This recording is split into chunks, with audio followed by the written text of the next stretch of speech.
सो अब ऑडिबल है। Yes. So, आज हमने ओरिएंटेशन सेशन प्लान किया था, मुझे लगा कि शायद प्रोजेक्शन का भी होगा, तो मैंने कुछ पीपीटी बनाया था। वो पीपीटी आप लोगों को मिल जाएगी इंडिविजुअली आफ्टर सेशन, आपको पीपीटी मिल जाएगी। सो मैं मेन पॉइंट्स कवर करते जाता हूँ। So for PCB students and PCM students, first हम लोग पीसीबी स्टूडेंट्स के साथ डील करेंगे। मोस्टली पीसीबी में क्या क्या चीजें वो बता देते हैं। कितने बच्चे पीसीबी वाले हैं, फिजिक्स केमिस्ट्री बायो? काफी नंबर से। और बाकी पीसीएम के स्टूडेंट्स हैं हमारे पास।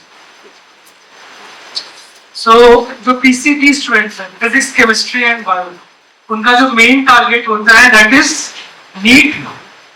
नीट के थ्रू किस किस चीजों का एग्जाम एडमिशन होता है ये पता है आप लोगों को? जो नीट एग्जाम होता है उसका फुल फॉर्म क्या है? नेशनल,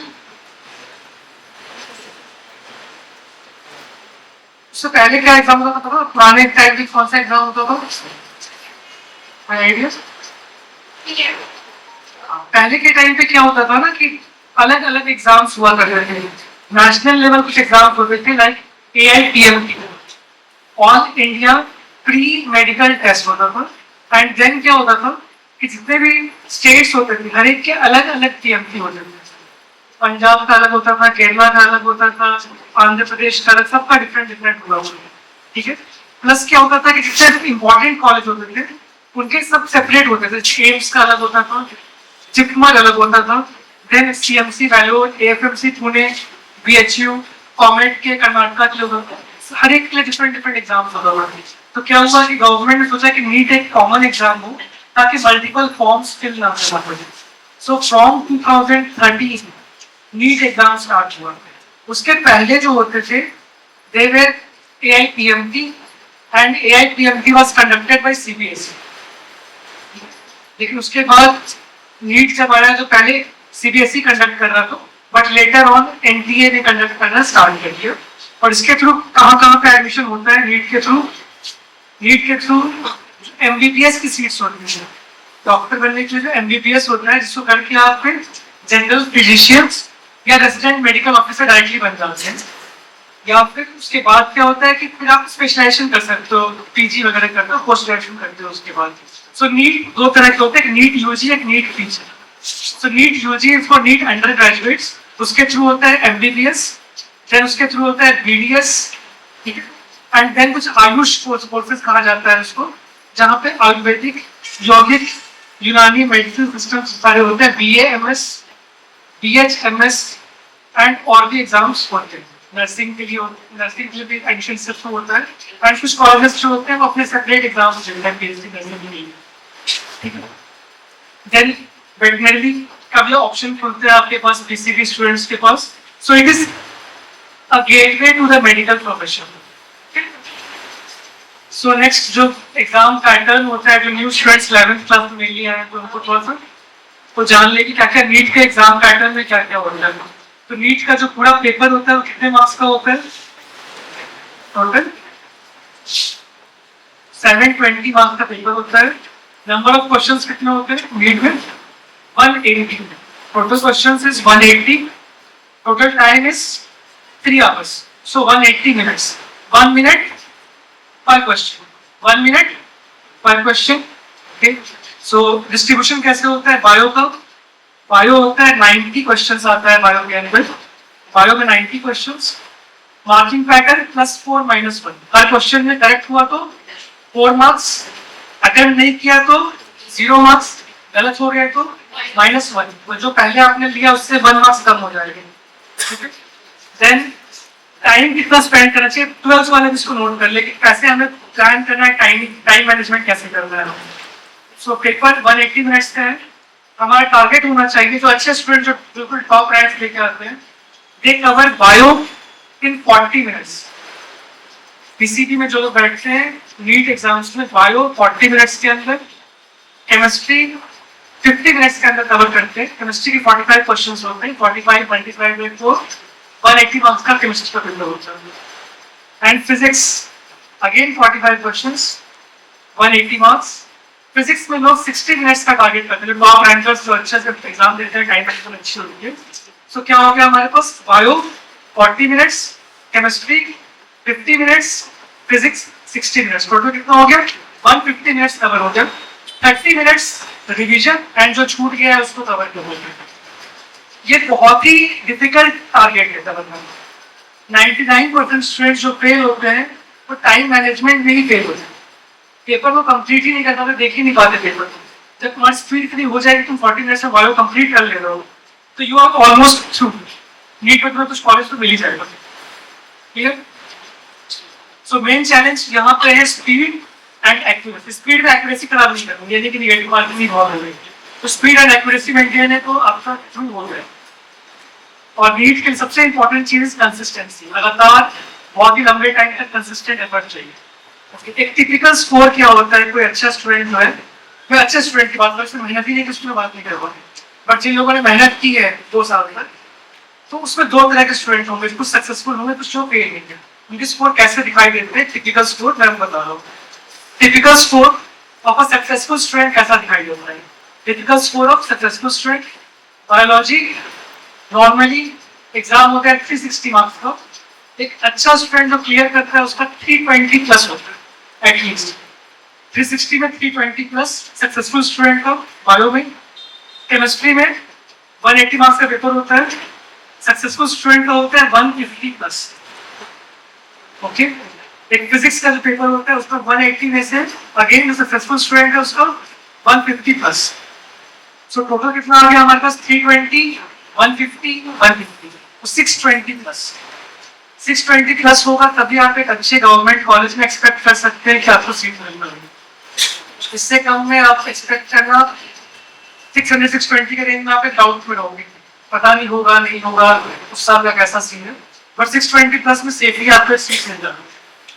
अनसक्सेसफुल स्टूडेंट का रिजल्ट कैसा दिखाई देता है? जिसने बहुत एफर्ट की है, जिसने एफर्ट नहीं किया उसकी बात नहीं कर रहा, जिसने एफर्ट किया उसका रिजल्ट कैसा दिखाई देता है? जनरली बायोलॉजी जनरली 300 प्लस दिखाई देता है उनका, जिन्होंने थोड़ा भी एफर्ट डाला, because completely NCERT based exam हो रहा है। अभी पहले के टाइम पे कुछ बहुत सारे कुछ बाहर से आता था, एनसीईआरटी बेस्ड पहले नहीं होते थे, पहले पेपर बायो का बहुत टफ होता था, लेकिन अब मोस्टली पेपर इजी होता है, एनसीईआरटी बेस्ड होता है, तो बायो 300 प्लस इजीली आ जाता है। Second, chemistry 100 plus out of 180 दिखाई देता है, तो बच्चे फेल होते हैं उनके भी। फिजिक्स में जनरली क्या दिखाई देता है? Less than 40 out of 180। तो जो बच्चे जिन्होंने मेहनत की उसके बाद जो फेल दिखते हैं, majority of the crowd, 90-95% of the crowd, they end up with total less than 450 only because they lose 100 marks in physics, 80 to 100 marks in physics. So bio का जो key to success है NEET के लिए, that is physics को strong करो तो crowd से बहुत आगे निकल जाओगे। competition में crowd है, majority हर साल वैसा ही सीन होता है, तो बहुत आगे निकल जाओगे crowd से। देन कंपटीशन का एक हल्का सा व्यू, कंपटीशन में क्या होता है सबको थोड़ा बहुत आइडिया होगा ही, जो लोग नीट का देख रहे होंगे, रिजल्ट फॉलो कर रहे होंगे। नियरली एपीएमसी स्टूडेंट कितने होते हैं नीट के अंदर? Total APMC student around 25 lakh के आसपास होता है, 23-24 लाख। ये वो बच्चे हैं जिन्होंने फॉर्म फिल किया, हो सकता है कि हर साल 1-2 लाख बच्चे एग्जाम में एपीएम लिख रहे हैं, so maybe 20-20 lakh actually APMC student होते हैं। और सीट्स गवर्नमेंट कितनी होती है रफली? So roughly जो गवर्नमेंट सीट्स डिसेंट होते हैं लेने लायक वो होते हैं क्लोज टू 50,000, 40,000 के आसपास है। So we have a rough chances of 2%, पूरी क्राउड के अंदर 2% बच्चे सक्सेसफुल होते हैं, बट मैं बोलूँगा जो सीरियस बच्चे होते हैं 25 लाख में से वो रफली 2 लाख के आसपास है, तो वहाँ से 2 लाख के अंदर 50,000 still there is a good chance. Near about 25% बच्चे सक्सेसफुल होते हैं सीरियस परफॉर्मेंस। देन सबसे मेन इंपॉर्टेंट चीज है नीट सक्सेस के लिए आईक्यू वगैरह को बिल्कुल भूल जाओ, everything is about hard work and consistency and long journey. ये मैराथन है, ये चलते रहेगा, एक बार बहुत तेज भाग करके महीने 2 महीने में एग्जॉस्ट होकर कोई फायदा नहीं, 2 साल 3 साल, कई बार जर्नी बहुत लंबी चल जाती है तो ड्रॉप भी काफी नहीं होगी। It is a test of speed and accuracy plus time management. Speed, accuracy, time management is the key. Then मैंने बस एक छोटा ब्रीफ बनाया था कि सीट्स का एक रेंज, गवर्नमेंट सीट्स का रेंज 12th वालों के स्पेशली। सो गवर्नमेंट कॉलेज के लिए एमबीबीएस अगर टॉप कॉलेज चाहिए, all India quota best seats 680 plus का स्कोर आना चाहिए आउट ऑफ 720। आउट ऑफ 726 80+ में टॉप कॉलेज अपने चॉइस का कुछ नहीं है। देन एक strong chance for a good government MBBS seat 650+। 650+ में आपको आ जाएगा एक सेफ, आपको 600+ में बहुत हाई चांसेस है कि मिल जाएगा, but year to year vary करता है। पेपर इजी हुआ तो हो सकता है बहुत हल्के भी मिस करो, बहुत माइनर मिस होगा। बीडीएस सीट्स जनरली क्या होते हैं, गवर्नमेंट बीडीएस सीट्स 500 to 580 के आसपास का स्कोर आता है गवर्नमेंट बीडीएस सीट्स। बीएएमएस जो आयुर्वेदिक मेडिसिन का होता है उसका 450 to 550 के बीच में लगभग स्कोर जाते हैं। तो ये मैपिंग क्लियर रखना है स्कोर, तो आपको टारगेट स्कोर करना है। रैंक क्या होगा वो तो अपने आप आएगा, उसमें आप टारगेट कितना से देखिए, आप फिर स्कोर देखो कि आप कितना स्कोर करोगे, जितना कितना करोगे, कमिश्नर कितना करोगे, 12 महीने ये आपके कंट्रोल करेंगे। देन अदर चीजें और भी होती है, बीएचएमएस, बीएनवाईएस, ठीक है, नेचुरोपैथी, योगिक साइंसेस, तो आजकल ऑल्टरनेट मेडिसिन का सिस्टम है। एलोपैथिक बहुत लोग नहीं प्रेफर करते हैं, बिकॉज साइड इफेक्ट्स वगैरह ज्यादा हैं। तो और भी टाइप ऑफ मेडिसिन सिस्टम है, तो इंडियन है या बाहर के भी है, वो भी ट्रेंड में होता है, ठीक है। सो नेक्स्ट बीएससी नर्सिंग में इम्पोर्टेंट फील्ड होता है, इसमें जो बेस्ट कॉलेजेस हैं वर्ल्ड इंडिया वाइड जो है, स्पेशल चीज है मेडिकल फील्ड का। सबसे की फीचर मेडिकल फील्ड का आने वाले टाइम के लिए वो है this profession is AI. Artificial intelligence के कारण बहुत सारे जॉब्स जा रहे हैं, बट मेडिकल के जॉब्स रिप्लेस होना, एक पर्सनल केयर जहाँ पर है वहाँ पर रिप्लेसमेंट के चांसेस बहुत कम है। नर्सिंग वगैरह में global demand is very high, पूरी वर्ल्ड एक स्किल्ड मेडिकल प्रोफेशनल्स को बहुत ज्यादा पे करने को रेडी है आज के टाइम पर। और इंडिया का मेडिकल सिस्टम बहुत अच्छा है, बाहर कंट्री से कंपैरिजन में तो एक बहुत अच्छा स्कोप आपको मिलता है। तो जो बच्चे अगर मान लो नीट में अच्छे से सीट नहीं ले पाए, तो बीएससी नर्सिंग का एक ऑप्शन खुल जाए उनके लिए। तो बेस्ट कॉलेजेस एम्स वगैरह है, पीजीआई है, तो ये प्लान बी है, तो आपको मिल जाएगा प्रेजेंटेशन, वहाँ पे आप और कॉलेजेस का नाम भेजिए ना। बट बहुत ज्यादा प्लान बी है, अभी तुरंत हम लोग डिस्कस नहीं करेंगे, बट लेटर ऑन हम लोग करेंगे जब एग्जाम से क्लोज आएंगे, ठीक है। सो जो पर्क होते हैं डॉक्टर्स मेनली वो लाइफ सेव करते हैं, तो अपने आप में सेटिस्फैक्शन, वर्क सेटिस्फैक्शन अलग लेवल का होता है डॉक्टर्स का। Then high respect in society, financial stability तो है ही डॉक्टर्स का, और जो एक प्रोसेस है कि आप उस काम में इन्वॉल्व रहे, तो कंटिन्यूअस लर्निंग होती है। डॉक्टर्स प्रैक्टिस करते रहते हैं, लॉयर्स प्रैक्टिस करते रहते हैं, इंजीनियर्स बस जॉब कर रहे होते हैं, प्रोफेशन होता है। We never call it engineers practising, लेकिन डॉक्टर्स कीप ऑन प्रैक्टिसिंग। 20-30 साल के बाद वो अपने आप को अपडेट करते रहते हैं और लगातार सीखते रहते हैं, हर केस के साथ सीखते हैं। It is AI tools, very important point.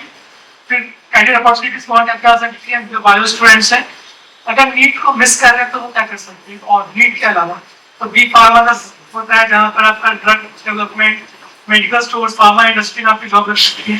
Biotechnology आज के टाइम पे जेनेटिक्स, वैक्सीन इनोवेशन चल रहा है काफी। माइक्रोबायोलॉजी करके फिर आप लैब्स, हॉस्पिटल रिसर्च की फील्ड में जा सकते हैं। फॉरेंसिक साइंसेस आपने देखा होगा, नया पता लगाओ सीआईडी सीबीआई, तो वहां पर क्या होता है कि क्राइम इन्वेस्टिगेशन में बायो की रिक्वायरमेंट आती है, ठीक है। देन न्यूट्रिशन देख रहे हो आप लोग कि आज के टाइम में वेल्दी पीपल का जो अमाउंट है वो काफी बढ़ता जा रहा है इंडिया में, तो बहुत सारे बिलियनियर्स मिलियनियर्स इंडिया में बन गए। तो वो लोग क्या चाहते हैं कि अपनी फैमिली के बहुत अच्छा हेल्थ चाहते हैं, तो न्यूट्रिशन, डाइट, हर एक चीज का जो प्लान होता है वो भी एक फील्ड आती है बस। सो नेक्स्ट प्रिपरेशन जर्नी कैसे डिफाइन करती है नीड स्टूडेंट का जनरली, तो नेशन वाइड क्या होता है, यहाँ पे क्या है, आपका एडवांटेज क्या है। जो लोग यहाँ बैठे हैं स्कूल ऑफ एमिनेंस में, उनका एडवांटेज क्या है वो समझते हो, ठीक है। सो जो बाहर एक जनरल स्टूडेंट होता है उसको प्रिपरेशन कैसे करना होता है, दे गो फॉर कोचिंग। कोचिंग बहुत अच्छी कोचिंग से इंडिया के अंदर वर्ल्ड की बेस्ट एजुकेशन सिस्टम है, जो मटेरियल प्रिपेयर किया है हम लोगों ने, जो टीम है 30-30 साल 25-25 साल में एक स्ट्रॉन्ग टीम बन गई। बाकी कंट्रीज क्या होता है ना, कोचिंग को बहुत किल करते हैं क्योंकि वो स्कूल एजुकेशन बहुत स्ट्रॉन्ग बनती है, बट इंडिया में कहीं कुछ लैग्स है, इसके कारण कोचिंग बहुत स्ट्रॉन्ग है इंडिया के अंदर। बट प्रॉब्लम क्या है कि उनकी जो फीस है वो 1.5 lakh to 2 lakh per annum की फीस है, रफली 1.5 से 2 लाख करोड़ एक साल की फीस बन जाती है, और बाकी ट्रैवलिंग वो सब एडिशनल एक्सपेंसेस है। इसके बाद क्या होगा, और इसने पे कर भी दिया, इस तरीके से चल रहा पे कर भी दिया, प्रॉब्लम क्या आती है बैक साइड से। तो ये कोचिंग जो रिनोट अच्छी कोचिंग है, क्वालिटी कोचिंग है या अच्छे टीचर्स है बहुत कम है, तो टीचर स्टूडेंट रेशियो बहुत खराब है। एक टीचर 100-200 के बैचेस को हैंडल करता हूँ। जिन लोगों ने 1.5-2 लाख की फीस तो दी है बट पर्सनल अटेंशन नहीं है। सेकंड, आपको ये पता है कि जितने बच्चे 11th क्लास में हैं तो आपको पता है एवरेज कितने स्टूडेंट सीरियस होते हैं, कितने नॉन सीरियस होते हैं। तो अब उनकी जो सिस्टम है कोचिंग की, that works on the model ranker banker model. Ranker banker system चलता है पूरे इंडिया में, कोटा वगैरह हर जगह पे। उनका मॉडल क्या है कि जो अच्छे स्टूडेंट हैं, सीरियस स्टूडेंट, उनको मिलता है स्कॉलरशिप। उनकी फीस हो जाती है 80% ऑफ, 90% ऑफ, जो सीरियस स्टूडेंट है। बट जो बाकी स्टूडेंट नहीं पढ़ने वाले हैं, कोचिंग को भी पता है कि नहीं पढ़ने वाले हैं, बट उसको निकाल नहीं सकते। क्यों नहीं निकाल सकते? तो पूरी कोचिंग की जो इकोनॉमी है that is based on these students जो नहीं पढ़ने वाले हैं। अब क्या है, जो टीचर की फीस देनी है, एडवर्टीजमेंट करना है, जो टॉपर्स को कार गिफ्ट करना है, मर्सिडीज गिफ्ट करते हैं टॉपर बनने के बाद, वो कहाँ से आती है? That is funded by these students जो कि नहीं पढ़ने वाले हैं, जो फेल होने वाले, सबको पता है कि फेल होने वाले हैं। ठीक है, इसमें क्या होता है, जो अच्छे स्टूडेंट होते हैं वो क्लास में डिस्टर्ब होते हैं। तो कोचिंग क्या करती है, 20-30 स्टूडेंट्स अलग से क्रिटिकल लेवल के आते हैं। आउट ऑफ 3000 बच्चे, एक कोचिंग के पास 3000 बच्चे आते हैं, उसमें वो 30-50 स्टूडेंट्स सेलेक्ट कर लेते हैं, उनके बैच सेपरेट कर देते हैं एंड उनको अच्छी फैकल्टी मिलती है, अच्छी कोचिंग मिल, सब कुछ मिलता है। लेकिन बाकी के बैचेस को, जो जूनियर बैचेस और लोअर बैचेस होती है, वहाँ पे बस टाइम पास हो रहा होता है। फीस सबने पे किया 1.5 लाख 2 लाख, लेकिन बाकियों को 2 साल पूरा एंटरटेनमेंट करवाया जाता है, बाद में फेल जाते हैं, उनकी फीस भी डूब जाती है and they are funding the education of the toppers. तो ये स्टैंडर्ड मॉडल है। यहाँ पे क्या एडवांटेज है, फाइनेंशियल बर्डन आपके ऊपर बिल्कुल नहीं आ रही। ठीक है, आपको जो इंफ्रास्ट्रक्चर दिया जा रहा है स्कूल के द्वारा, उसका आपको मैक्सिमम एडवांटेज देंगे, आपके ऊपर बर्डन कुछ भी नहीं है। स्मॉल बैच साइज हमारे पास, क्योंकि हमारे पास कोई ऐसा नहीं है कि स्कूल को कुछ अर्न नहीं करना यहाँ से। तो जो नॉन इंटरेस्टेड स्टूडेंट है दे आर आउट, जो इंटरेस्टेड बच्चे हैं सिर्फ वही करेंगे क्लास के अंदर, तो आपका डिस्टर्बेंस नहीं होता। बस मेरा अटेंशन किस लेवल का है वो आप 12th क्लास में जो बच्चे हैं उनको कर रहे हैं कि आप आधी रात को भी कॉल करो तो आपको तुरंत वापस रिस्पॉन्स मिलता है कि डाउट क्या है। आपको जब कोई मांगता है कि मैंने ये टॉपिक पढ़ लिया, इसके प्रैक्टिस के क्वेश्चंस चाहिए, तो उसके एमसीक्यू सिलेक्टेड मिलते हैं। और जो मटेरियल का कंटेंट है, जो क्वालिटी है, वो सेम क्वालिटी आपको मिल रही है, उससे बेटर मिल रही है। क्योंकि एक कोचिंग जो होता है वहाँ का टीचर, एलन का टीचर होता है, मैं नाम भी ले रहा हूँ, एलन का teacher, they can not use material of other institutes, they can not recommend. मुझे पता नहीं है कि ये चैप्टर इसमें ज्यादा अच्छा दिया हुआ है, बट मैं रिकमेंड नहीं कर सकता हूँ। मैं टेक्स्ट बुक्स बहुत ज्यादा रिकमेंड नहीं कर सकता हूँ, बिकॉज मीडिया इंस्टीट्यूट का भी एक सिस्टम है, मुझे उसके अंदर करना, मुझे ये बताना है कि एलन का मटेरियल बेस्ट है। मैं बुक्स रेफरेंस दूंगा तो फिर एलन का मटेरियल का क्या वैल्यू है? बट आउटसाइडर हमारे पास फ्रीडम है, हमारे पास सारे बुक्स अवेलेबल है, हमारे पास सारे स्टडी मटेरियल्स अवेलेबल है। कुछ स्टडी मटेरियल सैंपल में लेकर के आया हूं, तो आपको एक कॉन्फिडेंस आ जाए कि हम लोग किस कंटेंट पे वर्क कर रहे हैं। हम लोग एक बेसिक कंटेंट जो टेस्ट आप लोग दे रहे हो, सब कुछ बच्चों के फुल स्कोर्स पे आ रहे हैं, तो वही सेम टेस्ट हैं जो बड़े इंस्टीट्यूट्स के अंदर भी हो रहे हैं। बच्चे स्ट्रगल कर रहे हैं 10% स्कोर करने में, 20% स्कोर करने में, बट आपको सिमिलर कंटेंट मिल रहा है, आपके फाइनेंशियल बर्डन नहीं है, पर्सनल अटेंशन आपको मिल रहा है। दूसरी बात क्या होती है, जब फाइनेंशियल बर्डन होता है ना, तो बच्चों का परफॉर्मेंस अपने आप कम हो जाता है। क्यों हो जाता है? क्योंकि आपके बैक ऑफ द माइंड रहता है कि मेरा इतना इन्वेस्टेड है। पेरेंट्स को साइड से प्रेशर होता है, खुद आप ले लेते हो अपने ऊपर प्रेशर कि इतना पैसा लग गया, आप जस्टिफाई कर रहे हैं, तो आपको लगता है कि आपसे हो नहीं रहा, बट आप बता नहीं पाते हो कि आप बैकआउट करना चाहते हो। तो जो मेंटल हेल्थ खराब होता है, डिप्रेशन, सुसाइड, बहुत कुछ होती है। बट यहाँ पे क्या है कि अगर आपको समझ में आ गया कि जो टॉप टारगेट है आपका वो मिस हो रहा है, तो you can switch to the lower target. आपको अपने ऊपर प्रेशर नहीं लेना है बहुत ज्यादा, ट्राई तो करना, ऐसा नहीं कि पहले गिव अप कर दो, वो आप करने नहीं लेंगे आपको। लेकिन किसी पॉइंट पर आपको लगता है कि आप पहला टारगेट नहीं कर पा रहे हो, you can adjust to the second target, third target, everything is very good. ऐसा नहीं है कि सिर्फ एक एमबीबीएस ही अच्छा कमाता है। जब आप बीएससी नर्सिंग करके अगर आपने एक अच्छे कॉलेज से किया है, और अगर आप यूएस वगैरह में जा चले गए या किसी भी ग्लोबल जगह पे, इंडिया में बहुत जगह अच्छे हॉस्पिटल्स हैं, आपकी पेमेंट किसी एक प्राइवेट कॉलेज के एमबीबीएस से बहुत ज्यादा होगी। प्राइवेट कॉलेज के एमबीबीएस को अपनी फीस निकालने में 15-20 साल लग जाते हैं, कई सारे निकाल नहीं पाते, फर्स्टेड आते हैं, लोन सेलेक्ट करके चल रहे हैं। ठीक है, ये हो गया हमारे पास। देन इंपॉर्टेंट चीज क्या है, बड़ी एडवांटेज जो आपके पास है, बड़ी कोचिंग्स के अंदर फैकल्टी के अंदर अनस्टेबिलिटी होती है। जो फैकल्टी आज आपके पास है, आपको नहीं पता कि एक महीने के बाद वो फैकल्टी रहेगी या नहीं रहेगी। जितने अच्छे फैकल्टी हैं उनकी सैलरीज का वहाँ पे नीलामी होता है ना, आपने सुना हो नीलामी बोली लगती है कि एक ने बोला 1 करोड़, अगले ने बोला 1 करोड़ 5 लाख, अगले ने बोला 1 करोड़ 10 लाख, वो मंथ टू मंथ स्विच करते रहते हैं अच्छे। So there is unstability in team. यहाँ पे स्टेबिलिटी है, चाहे बच्चा 1 आए 2 आए 5 आए, आपकी क्लास में उसी स्पीड में चलेगी। वहाँ आपको पता नहीं अगर मेरी फैकल्टी हो गया नहीं, या कोई लोअर बैच का फैकल्टी बस पिलर के फॉर्म में आएगा आपके पास, टीचर ही नहीं है तो आप उसको अरेंज करोगे। देन सबसे बड़ी चीज जो मिस होती है, जो अभी आप लोग नहीं समझ पाओगे, लेकिन मैक्सिमम कोचिंग वर्क करते हैं ऑन डमी एडमिशंस। वो बच्चे स्कूल नहीं करते, तो उनकी जो होलिस्टिक एजुकेशन होनी चाहिए, थोड़ी जो पर्सनल ग्रोमिंग होती है वो मिस होती है। और भले एग्जाम क्लियर भी कर जाए, स्पेशली जेई वाले स्टूडेंट्स के लिए जो आगे एमबीए वगैरह करेंगे, अगर आपकी पर्सनैलिटी ग्रो नहीं हुई है, आगे आप लाइफ में बहुत पीछे रह जाएंगे। सिर्फ एक एंट्रेंस एग्जाम क्लियर करने से उस फील्ड में काम नहीं चलता। लेकिन मेडिकल में कुछ हद तक ये पर्सनैलिटी वाली चीज़ों की ज़्यादा मैटर करती है, प्राइवेट में तो बहुत मैटर करती है, क्योंकि वहाँ पे एक तरीके से आपका एक सेल्स फोर्स होता है कि आपको टारगेट्स मीट करने होते हैं, एक प्रेजेंटेशन इंपॉर्टेंट होता है, आपका इंटरेक्शन इंपॉर्टेंट होता है, ग्रूमिंग इंपॉर्टेंट होती है। होलिस्टिक एजुकेशन एक पॉइंट है जहाँ पे आपके लिए बहुत बड़ा एडवांटेज है। आपका एक आप ऐसा समझ लो जैसे क्रिकेट होता है, क्रिकेट में कितने लाख लोग इंडिया में टारगेट करते होंगे टीम में सेलेक्ट होने का, हर साल कम से कम 1-2 करोड़ लोग, क्योंकि 150 करोड़ का कंट्री है, 10-20% लोग तो क्रिकेट में सोचते हैं कि मैं क्रिकेटर बन जाऊंगा। लेकिन आपको एक ऐसा सिस्टम मिला है जहाँ पर पूरी कोचिंग आप रखी, क्रिकेट की कोचिंग ट्रेनिंग आप रखी, कोई और फंड कर रहा है।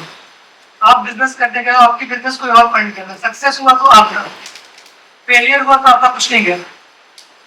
यहाँ पे अगर आप रिस्क नहीं लोगे तो कहाँ पे लोगे? आप लोग मैक्सिमम अटेम्प्ट करो अपने साइड से, वो क्या कर देख लेते हैं, क्योंकि सक्सेस के चांसेस तो है, इंडिया में कंपटीशन बहुत है, थोड़ा तो फिक्र रहता है, हमारा बैकअप प्लान्स नहीं। Then we come to the PCM students, physics chemistry math, तो इनका जो मेन टारगेट होता है इंजीनियरिंग एंट्रेंस एग्जाम्स की तरफ होता है।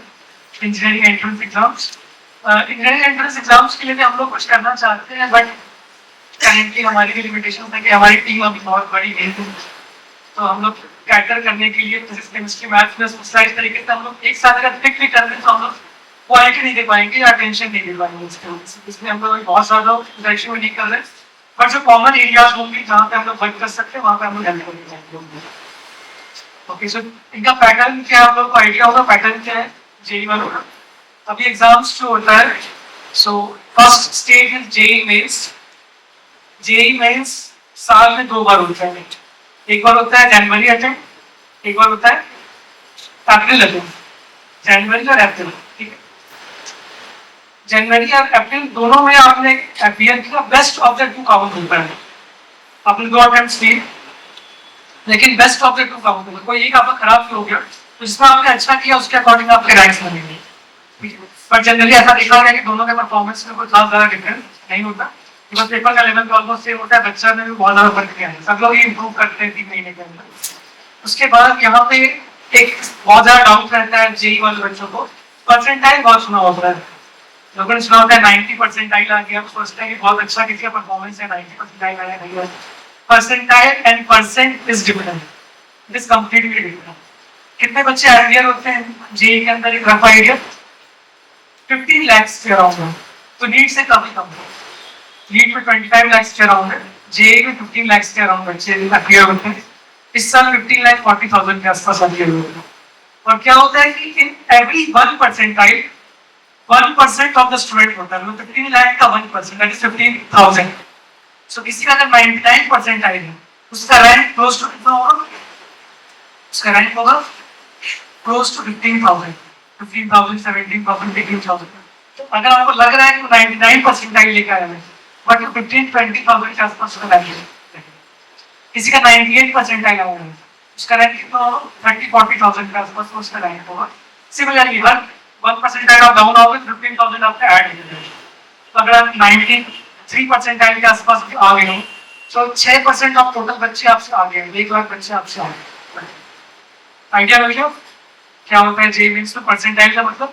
इससे आपको स्ट्रगल करने वाले हो, आप एग्जाम देके आओगे तो आपको सिर्फ परसेंटाइल हो जाएगा, उस टाइम आपको रैंक नहीं बचेगा, रैंक आपको 3-4 महीने के बाद हो जाएगा। तो आपको एक मैपिंग पता होना चाहिए परसेंटाइल के हिसाब से क्या रैंक आप एक्सपेक्ट कर सकते हो।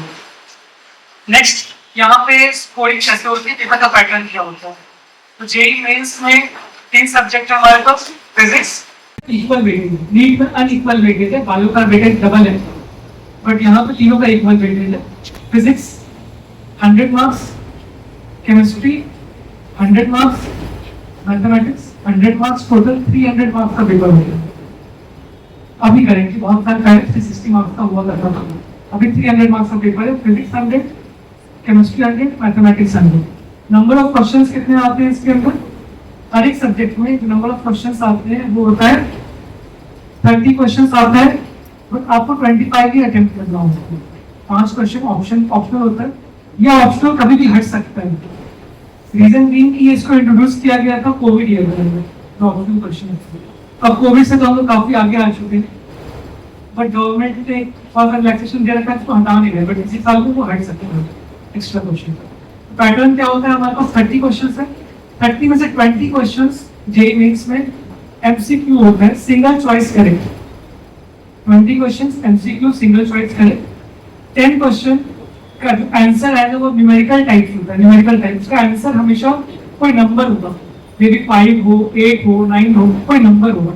आपके ऑप्शंस बढ़ गए, अब 4 ऑप्शन नहीं आते, कोई भी नंबर आ सकते हैं उसके आंसर में, ठीक है। तो न्यूमेरिकल टाइप क्वेश्चन है, वो 10 क्वेश्चंस है, 10 में से 5 का आपका ऑप्शन है, 10 में से एनी 5 आप अटेम्प्ट कर सकते हैं, ठीक है। मार्किंग पैटर्न से +4 -4, correct answer +4, not attempted 0, wrong answer -4, reduce कर देना। अब लोग सुनते हैं कि जेईई मेंस आसान होता है, जेईई एडवांस टफ होता है, सबने सुना होगा। तो जेईई मेंस में आपको क्या लगता है कि कितना बनता होगा? जैसे कि 300 मार्क्स का पेपर हो रहा है, 15 लाख बच्चे अपीयर हो रहे हैं, 300 मार्क्स 15 लाख बच्चे अपीयर हो रहे हैं, तो कितने बच्चे इजीली 100 मार्क्स स्कोर कर देते हैं? क्या लगता है आपको? गेस। 300 मार्क्स में से 100 मार्क्स रखने कितने बच्चों का आता होगा? Out of 15 lakh 7 lakh parents और 3-4 lakh, but real number is 3 lakh में 15 लाख में 1 लाख बच्चे ऐसे होंगे जो 100 के ऊपर स्कोर करते हैं। सो पेपर का जो डिफिकल्टी लेवल होता है, यहाँ पे चैलेंजेस डिफरेंट, नीट में चैलेंजेस डिफरेंट, जेईई मेंस में चैलेंज डिफरेंट। यहाँ पे स्पीड एक्यूरेसी का टेस्ट नहीं है, रैंक में स्पीड एक्यूरेसी मैटर करता है, कौन बात से बैटिंग कर रहा है, बट यहाँ पे कॉन्सेप्चुअल डेप्थ, क्लैरिटी, एक नए सिचुएशन में नए प्रॉब्लम को सॉल्व करना ऑन द स्पॉट, ये चैलेंज है जेईई का। मेंस में ये प्रॉब्लम थोड़ा कम है, थोड़ा क्वेश्चन रिपीटेड होता है, बट एडवांस में ये एक्सट्रीम होता है। जस्ट लाइक ओलंपियाड, जो जेन्युइन ओलंपियाड है, बहुत सारे फर्जी ओलंपियाड चलते हुआ नहीं, पर जेन्युइन ओलंपियाड जो होते हैं 2-3 घंटे का टाइम मिल गया, 5 क्वेश्चन मिले, तो आप करके दिखाओगे आपको क्या आता है इसके, आपको समझ नहीं आ रहा उस क्वेश्चन का, तो वो कंडीशन आता है। सो ये जेईई का सिस्टम है। इसमें भी जो परसेंटाइल होते हैं, जनरल के लिए 93 परसेंटाइल अबव जो बच्चे होते हैं वो एडवांस में अपीयर हो सकते हैं, उन्हें कॉलेज मिलेगा तो गारंटी नहीं है, बट वो अपीयर हो सकते हैं एडवांस में। जनरल में ईडब्ल्यूएस कैटेगरी होता है, इकोनॉमिकली वीकर सेक्शन, उसमें 80 परसेंटाइल प्लस जिनका है वो एडवांस में बैठ सकते हैं, उसको बोलते हैं कट ऑफ। कट ऑफ कुछ मिलता नहीं है तो एडवांस में आप बैठ सकते हैं, एडवांस के लिए आप ट्राई कर सकते हो। देन ओबीसी कैटेगरी में एनसीएल नॉन क्रीमी लेयर के लिए होता है 79 percentile plus, almost same. Economically weaker section इनका ऑलमोस्ट सिमिलर परसेंट होता है cut off. Then SC and ST के लिए 61 परसेंटाइल के अराउंड में आपको एडवांस देने का मौका मिलता है।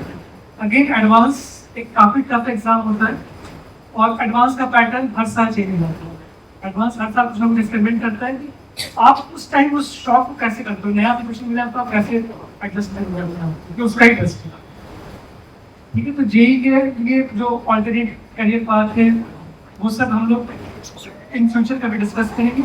अभी हम लोग फुल्ली इक्विप्ड हैं फॉर नीट। जेईई के लिए हम लोग सिस्टम इंफ्रा बनाने की कोशिश कर रहे हैं, देखते हैं कैसे हम लोग बन पाएंगे।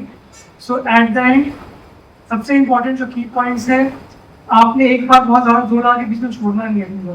मैराथन है, 2 साल 3 साल लगेंगे, एफर्ट डालो। एक्चुअल जर्नी बहुत सारे तो 7th 8th क्लास से शुरू करने पर उनकी जर्नी 6-7 साल हो गए, कुछ लोग उसमें से बर्न आउट हुए हैं, बट 2 साल सफिशिएंट, अब अच्छे से एफर्ट डालो, हो जाएगा। सो आज के लिए इसको हम लोग ऑडियंस में नहीं ऐड करते, तो डाउट्स होंगे आपके 1-to-1 क्वेश्चन आंसर सिस्टम में।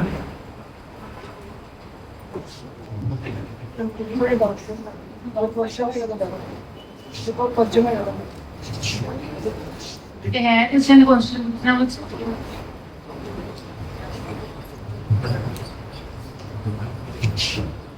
Well, like in nowadays, we are seeing that AI is having a great impact in health also, and we can say that in JEE also, in education sector. तो sir क्या JEE के लिए जब हम लोग clear होते हैं तो क्या जेई में जब हम लोग क्लियर होने के बाद क्या एआई हमारे लिए dangerous situation AI is never dangerous. AI मतलब टेक्नोलॉजी समझ लो, ठीक है। अब फ्यूचर किसने नहीं देखा, हम लोग पास्ट देख सकते हैं। फ्यूचर में क्या होगा, वो स्पेकुलेट करोगे, डरोगे। फ्यूचर के नाम पे तुम डरोगे, एंजाइटी होगी, वो सब ठीक करोगे। जब तुम्हें कुछ आएगा प्रेडिक्ट करना है, पीछे की चीज़ों को देख के प्रेडिक्शन करो। जब इंटरनेट आया था या फिर पहले के टाइम पे क्या होता था, कैमरा हुआ करते थे, इसमें कुछ बहुत सारे फोटोग्राफर्स होते थे जो प्रॉपर रील निकालते थे। आज के टाइम में क्या फोटोग्राफी उससे बेटर पोजीशन में या उससे खराब पोजीशन में। आज छोटे बच्चे कोई भी जा करके फोटो क्लिक कर रहे हैं, एडिटिंग वगैरह कर रहे हैं, काफ़ी इजीली कर रहे हैं। पुराने टाइम पे अगर आपको कुछ कोई प्रॉब्लम आती थी तो पुरानी जेई प्रिपरेशन होती थी, जो हम लोगों ने अपने सर वगैरह सीखा है, डायरेक्ट जो डिस्ट्रिक्ट होती थी या स्टेट होता था, वहाँ पे जो अच्छे कॉलेज के प्रोफेसर होते थे, वो लोग शाम के टाइम पे बस अवेलेबल होते थे कि आप लोग खुद से लाइब्रेरी में बैठो, फॉरेन ऑफर की बुक्स पढ़ो, अपने प्रॉब्लम्स लो और क्वेश्चन लेके आप जाओ। और शहर में 2-3 लोग होते थे जो उस लेवल के क्वेश्चन को डिस्कस कर पाते थे। आपको प्रॉब्लम का सोल्यूशन मिलता ही नहीं था। एक प्रॉब्लम का सोल्यूशन आप 10 दिन 15 दिन तक ट्राई कर रहे हो, ग्रुप्स में ट्राई कर रहे हो, उनसे पूछ रहे हो। आज के टाइम का बताओ, पिक्चर दिया, अपलोड किया, आपको चैट जीपीटी से सोल्यूशन वो भी अलग अलग मोड में कि आप कैसा चाहते हो। एक क्लास के हिसाब से चाहिए, 10 क्लास के हिसाब से इजी लैंग्वेज में चाहिए, मोर मैथमेटिकल, लेस मैथमेटिकल, सब कुछ मिलता है। सो ऐसी टेक्नोलॉजी आई, पहले घोड़ा चलाने वालों को गाड़ी चलाना स्टार्ट हुआ। किसी भी चीज़ में जब चेंज आती है, घोड़ा चलाने वालों के जॉब गए होंगे, बट ड्राइविंग के जॉब तो आए।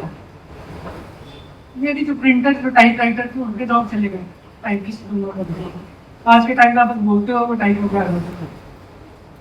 तो टेक्नोलॉजी से कभी भी प्रॉब्लम नहीं आएगी अगर आप उस पर टिके रहो। एक मेंटल ब्लॉक कर लिया कि मैंने सीखना ही नहीं है, मुझे यही आता है, मुझे यही करना है, प्रॉब्लम है। बट अगर आप अडेप्ट कर लेते हो अपने आप को, नई चीज़ आ रही है, 2-3 साल में आप उसको अडेप्ट कर जाएंगे, तो आपको प्रॉब्लम नहीं आएगी, आपकी अपॉर्चुनिटी होगी, आपका काम आसान रहेगा, बहुत फास्ट होगा। और हो सकता है कि जो यहाँ पर रिप्लेस कौन होगा, जिनको काम नहीं करना, वो निकम्मे लोग हैं, बस एक पोस्ट पे बैठे हुए हैं, उनको हटा करके आप चैट जीपीटी वगैरह आप क्यों पे करोगे? जिनको अपने पैसे, जो उनको सैलरी मिल रही है, उसको अगर आप जस्टिफाई कर पाओगे तो आपके लिए और अपॉर्चुनिटी आती है, आपको और ज़्यादा हायर सैलरी। बट जो जस्टिफाई नहीं कर पा रहे, दे कैन बी, क्योंकि वो काम टेक्नोलॉजी बहुत फास्ट है और आप फिर बहुत कुछ नया नई चीज़ें आती रहेंगी।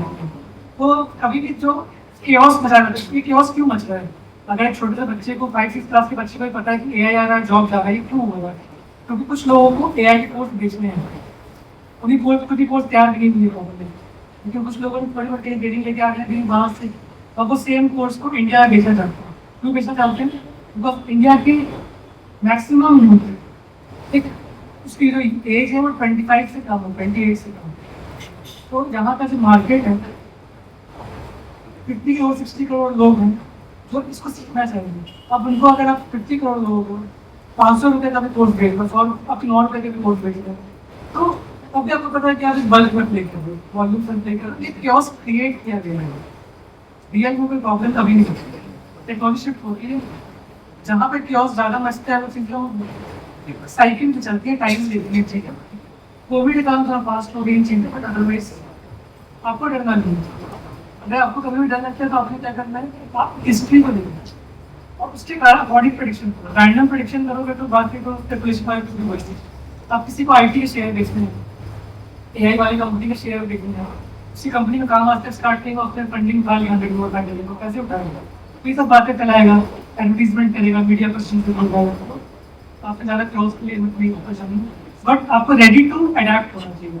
अगर आप अडेप्ट करोगे तो अपना आपको चाहिए। आंसर हो गया?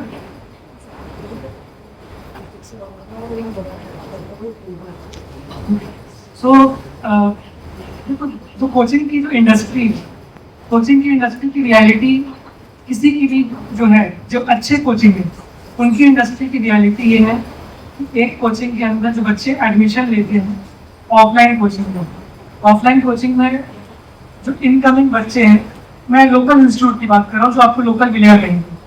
तो एक ऑफलाइन सेंटर में 3,000 से 4,000 बच्चे एडमिशन लेते हैं 11th एंड 12th का मान लो, 11th 12th ड्रॉपर्स मान लो, 4,000 तो 5,000 बच्चे होते हैं, उसमें वो बच्चे मान लो अपियर हो रहे हैं, सक्सेसफुल कितने बच्चे होते हैं रियल, मतलब ऐसे तो कोई बोले डिस्टेंस एजुकेशन और वो सब तो अलग बात है, बट जो आपको अपने साथ के बच्चे दिखाई देंगे 5,000 में 50 बच्चे भी आपको शायद ही कभी दिखाई देंगे कि 50 से 100 बच्चे आप जानते हो उसमें एग्जाम किया।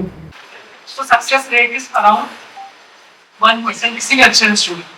अब जो ऑनलाइन मोड में है मोस्ट स्टूडेंट, ऑनलाइन में क्या हुआ, they are selling in masses, उन्होंने फीस का रेट कम कर दिया है और they are selling in masses. उनके पास जो एडमिशन होते हैं, जो बड़े इंस्टीट्यूट अभी ऑनलाइन के नाम पे बेच रहे हैं, अपनी कंपनी को बेच रहे हैं, शेयर बेच रहे हैं, तो वो क्लेम करते हैं कि उनके पास 48 लाख एडमिशन, 48 लाख, ठीक है।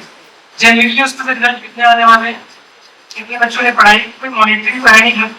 आप घर पे आपको पता है कि कैसे पढ़ाई होती है ऑनलाइन में, अगर मॉनिटरिंग नहीं है तो मॉनिटरिंग आपको पता है कि घर से निकाल के जाओगे क्या गलत बात है, बट जहाँ आपको निकालना ही नहीं, आपने फीस पे कर दिया, मेजोरिटी बच्चा आपसे अलग मेडिकल किसी को नहीं पता है। तो ये सब जो ऑनलाइन कोर्सेज है ना, बहुत सारे ब्रांडेड इंस्टीट्यूट्स का, तो सिर्फ और सिर्फ इसलिए होता है कि जो अच्छे कोचिंग वाले बच्चे होते हैं उन्होंने ये कोर्सेज, क्योंकि 1,000 रुपए की मिल रही है या 5,000 रुपए की मिल रही है, पूरे 2 साल की कोर्स खरीद के रखे हैं, बट वो कभी खुलता ही नहीं। बट जब अच्छे कोचिंग वाला बच्चा सक्सेसफुल होता है तो वो एडवर्टीजमेंट में उसका राय यूज हुआ। तो आप लोग इन चीजों से वो गिमिक्स के चक्कर में ना पड़ो, क्योंकि ये रिकॉर्डिंग यूट्यूब पे जा रहा है तो मैं बहुत ज्यादा इंडिविजुअल किसी के बारे में नहीं बता सकता हूँ यहाँ पे, लेकिन जो अच्छे इंस्टीट्यूट्स, कुछ इंस्टीट्यूट्स ऐसे भी हैं जिनके फाउंडर्स खुद ही ऐसे लेवल पे हैं कि अगर वो 12th क्लास के बोर्ड एग्जाम में बैठ जाए तो मेरी को उसमें पास नहीं होगा, पास ही ना होगा, सेल करने की बात छोड़। लेकिन एक टाइमिंग होता है कि आप सही टाइम की सही जगह बैठे थे और आपके पास एक आपके बनाए हुए वीडियोस हैं, उन्होंने क्लास लेना छोड़ दिया, उनको पता है कि वो क्लासेस लेंगे तो ज़्यादा प्रॉब्लम होगा, आप वो सिर्फ विजिट करते हैं यहाँ वहाँ फ्लाइट से और किसी जगह का एडवर्टीजमेंट में तो उसमें चले जाते हैं, उनका वही काम होता है और उससे इंस्टीट्यूट नीचे जाओगे। उन्होंने क्लास लेना स्टार्ट किया तो इंस्टीट्यूट और बना दिया है, उनके आपको सिर्फ शायरी की वीडियो मिलेगी, मोटिवेशन की वीडियो मिलेगी, बट उनका आपको कंटेंट नहीं मिला है कि मैं एक टॉपिक को ऐसा पढ़ा रहा हूँ आज तक किसी ने देखा ही नहीं, वो वीडियो आपको कभी नहीं मिलेगी। और इंडिया का क्राउड उसी की तरफ जाता है, जो जैसे रील्स होते हैं डांस उस पर 2 करोड़ जो आते हैं, 5 करोड़ जो आते हैं, और जो यूएस के जो अच्छे अच्छे प्रोफेसर के लेक्चर्स होते हैं जो बेहतरीन क्वालिटी के, उसमें 3,000 5,000 व्यू डालना मुश्किल होता है, सब्सक्राइबर 50,000 नहीं हुआ लाइफ टाइम में। यहाँ पर बस हेलो गाइस चाय किलो करके सब्सक्राइबर्स मिलियंस में पहुंच जाते हैं, तो एक डिफरेंट गेम। तो आप लोग इन चक्रों में ना करो, नंबर्स में मत जाओ कि किसका कितने फॉलोअर्स हैं, आप कंटेंट अपना फोकस करो, अपनी पढ़ाई करो, आपका सिलेबस आपको पता है, आप कितने तक आपको फोकस होना चाहिए सिलेबस, जो मटेरियल आपको इंडिविजुअली मिल रही है गाइडेड, आप उस पर वर्क करो, एंड आपके टेस्ट में स्कोर इंप्रूव होते रहने चाहिए, आपके जो टेस्ट हो रहे हैं, और अपने एक छोटा सा ग्रुप रख लो 4 5 6 बच्चों को, उसके बाहर की दुनिया को छोड़ दो।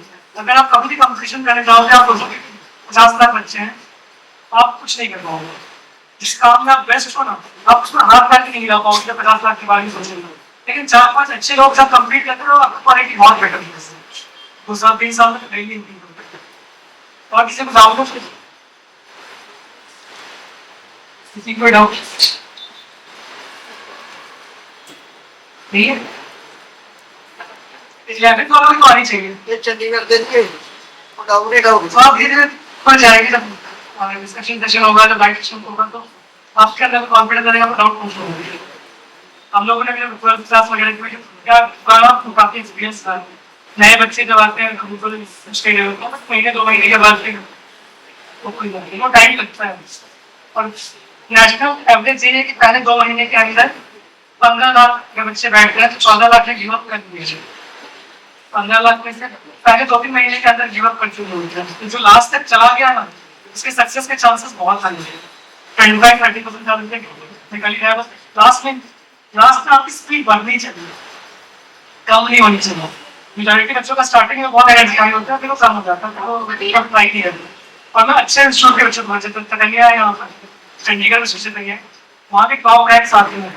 और सबसे बेस्ट स्टूडेंट्स जो है 9th क्लास पे 8th क्लास में ज्वाइन करते हैं फाउंडेशन कोर्स में, ज्वाइन किया, बट वहाँ पर मिसिंग क्या होता है, मेजॉरिटी बड़े इंस्टीट्यूट वो थ्योरी मिस करते हैं।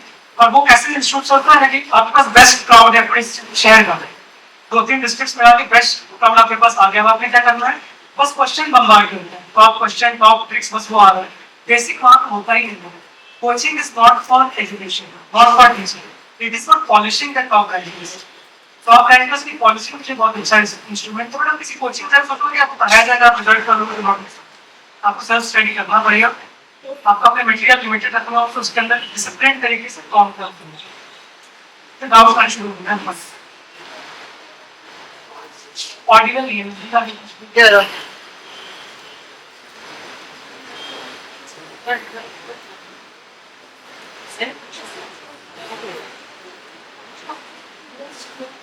ठीक है, फिर कौन सा आप गाना जस्ट ड्रॉ करो।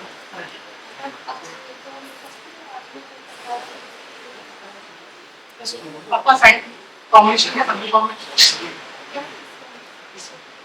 तो बेटर फील्ड है, ये बहुत ज्यादा इवॉल्व होता है। कहीं मैंने कहा जो 10 साल पहले ट्रेंड था, आज बिल्कुल डिफरेंट है। एक टाइम पे इसको कहते थे फोर ब्रांचेस ऑफ इंजीनियरिंग थे, उनकी डिमांड सबसे ज्यादा mechanical engineering, civil engineering, because वो टाइम ऐसा था कि जो मैक्सिमम रिक्वायरमेंट हो रही थी, इंफ्रास्ट्रक्चर गवर्नमेंट जॉब आती थी, लोग उसकी तैयारी करते थे। देन आया आईटी का मतलब, आईटी में कुछ कंपनीज आई जिन्होंने फॉरेन का कल्चर सीखा समझा, और फॉरेन की फंडिंग आई, फॉरेन से पैसे उठाए, फॉरेन में क्लाइंट्स के वर्क कर रहे, उनका बहुत पैसे अगर सैलरी बढ़ाना स्टार्ट किया। तब कुछ ट्रेडिंग फर्म्स आ गए, ट्रेडिंग फर्म्स ने बहुत अच्छा पैसा दिया, क्या स्टॉक मार्केट ट्रेडिंग में एक्सपर्ट हो, फाइनेंशियल एक्सपर्ट हो, तो it keep on changing. MBA का डिमांड आ गया, सडनली क्या होता है जब चीज सैलरी अच्छी चुनती है तो बहुत ज्यादा लोग वही करने का ट्राई करते हैं। अब सब लोग वही करना चाहते हैं, तो वहां पर हो गया सरप्लस, डिमांड सप्लाई और फेमस सारा, सब डिमांड इतनी सी है, आने वाले इतने सारे, हमको समझदार है कि इसको भी थोड़ा टेक कर दो, ये काम कर लिया, सैलरी कम होना चाहिए। सेमीकंडक्टर मैन्युफैक्चरिंग के फील्ड में भी इंडिया बहुत ज्यादा कुछ कर रहा है, इंडिया में है ही नहीं, हम लोग उसी फील्ड से कनेक्टेड हैं। तो अब वहाँ पे क्या है, टाटा कंपनी आई, टाटा कंपनी ने स्टार्टिंग में जब एडवर्टाइजमेंट की, उनको बंदे मिल नहीं रहे थे इनका एक्सपीरियंस से, उन्होंने फॉरेन से पिक करके हम लोग लेना स्टार्ट किया। उनकी सैलरी ऐसी शानदार सैलरी जो डिजर्व भी नहीं करते, लेकिन महीने के 8 लाख की पैकेज है, 8 लाख 9 लाख। अब सडनली क्या है, अब सबको पता लगे अच्छी सैलरी दे रहा है, अब सब लोग अपनी जॉब छोड़ के वहाँ जाने पड़ेगी, तब उनको पता है कि वो आगे की जरूरत पहुँचने होती, अब हम नेगोशिएट करेंगे तो कम पैसे में काम हो जाएगा।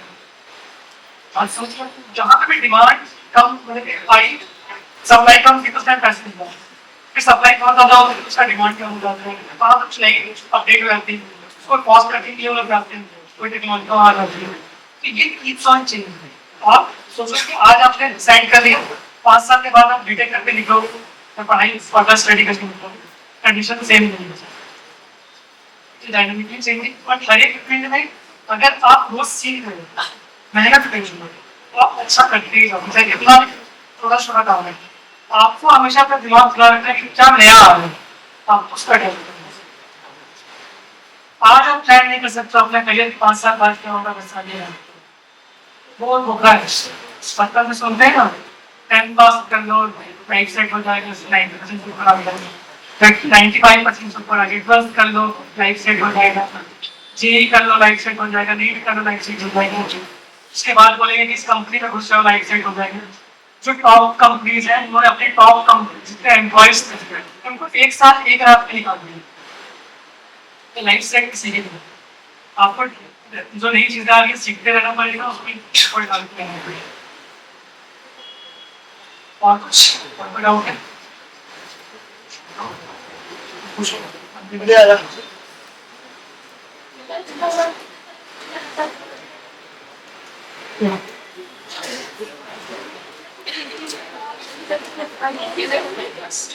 लोग अगर सिविल सर्विसेज की तरफ जाना चाहते हैं, उस तरह जाना, एक्सपर्ट तो है, उसकी एक्सपर्टीज अलग है। उसका मिल जाएगा आपको गाइड। और कोई डाउट था?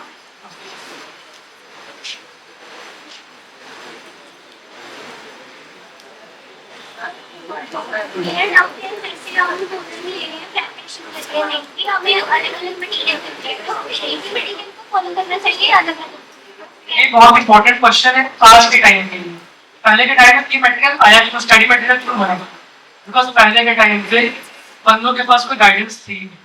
अब उन्होंने फॉरेन ऑथर की बुक्स खरीदी, बुक्स को लेकर के अलग अलग बुक्स से मटेरियल सॉल्व कर रहे हैं। और फिर जिन्होंने टॉप किया उन्होंने बोल दिया कि मैंने ये बुक्स फॉलो की, सबने वही बुक्स खरीदी, भले उनके लेवल की बुक थी या नहीं कुछ था। अब क्या है, एक सब्जेक्ट में 15-20 अच्छे बुक्स हैं। किसी ने कोई टॉपिक अच्छा एक्सप्लेन किया, किसी ने कोई और टॉपिक एक्सप्लेन किया। अब लोगों ने फिल्टर करके स्टडी मटेरियल बनाया, ब्रांडिंग का मेथड दिया कि आप ब्रांड से अट्रैक्ट हो, कोई जहाँ देखते हो। सो आपका जो अगर प्रिपरेशन आपने करना है, आपको एक स्टडी मटेरियल सिस्टम पे स्टिक करना होगा। आप क्या फॉलो कर रहे हैं पहले आपको बता दें, डिस्कस कर लेंगे। ये कुछ मटेरियल का सजेशन है, उस पर और टाइम वेस्ट नहीं हुआ, आप वहाँ पे पहुँच ही नहीं पाओगे, इसका लेवल ही नहीं है वहाँ से। लेकिन अगर आपका एक अच्छा मटेरियल है तो आप एक मिनट फोकस करो, उसी को 5, 10, 15 बार सॉल्व किया।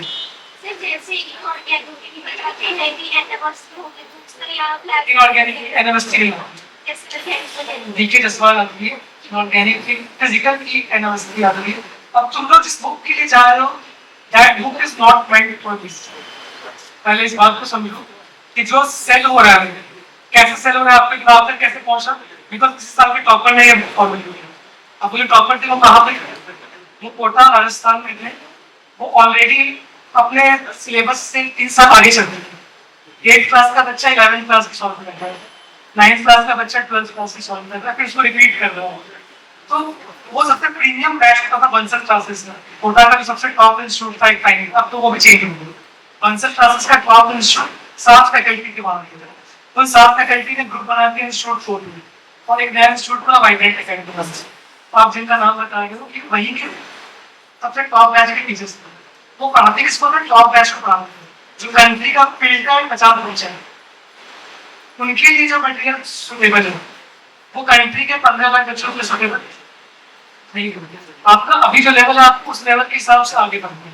और ये मटेरियल आपको लास्ट के 1 महीने में, अगर आप वहां तक पहुंच गए हो, जी कंट्री आपको कोई टेस्ट वगैरह दिया, आप फंसेगा, आपका लेवल अच्छा चला, ये गाइडेड होना चाहिए। ये बुक्स आपको आपका टीचर गाइड करेगा, आपका लेवल आके आप उसको सॉल्व करोगे। उनकी काफी सब देखोगे ना तो अच्छा पढ़ाते हैं ना वो बच्चे, जिनका आप नाम ले रहे हो, ये सारे कोटा के टॉप के तरीके से तो अच्छा पढ़ाते हैं, अपने बुक को भी फॉलो कराते हैं। ये लोग डेली का बोलते हैं कि यहाँ के जैसा नहीं, यहाँ सिस्टम चलता है लेकिन चैप्टर स्टार्ट को मैंने PDF सारे दे दिए, आप सॉल्व करो ना करो आपका टेंशन है।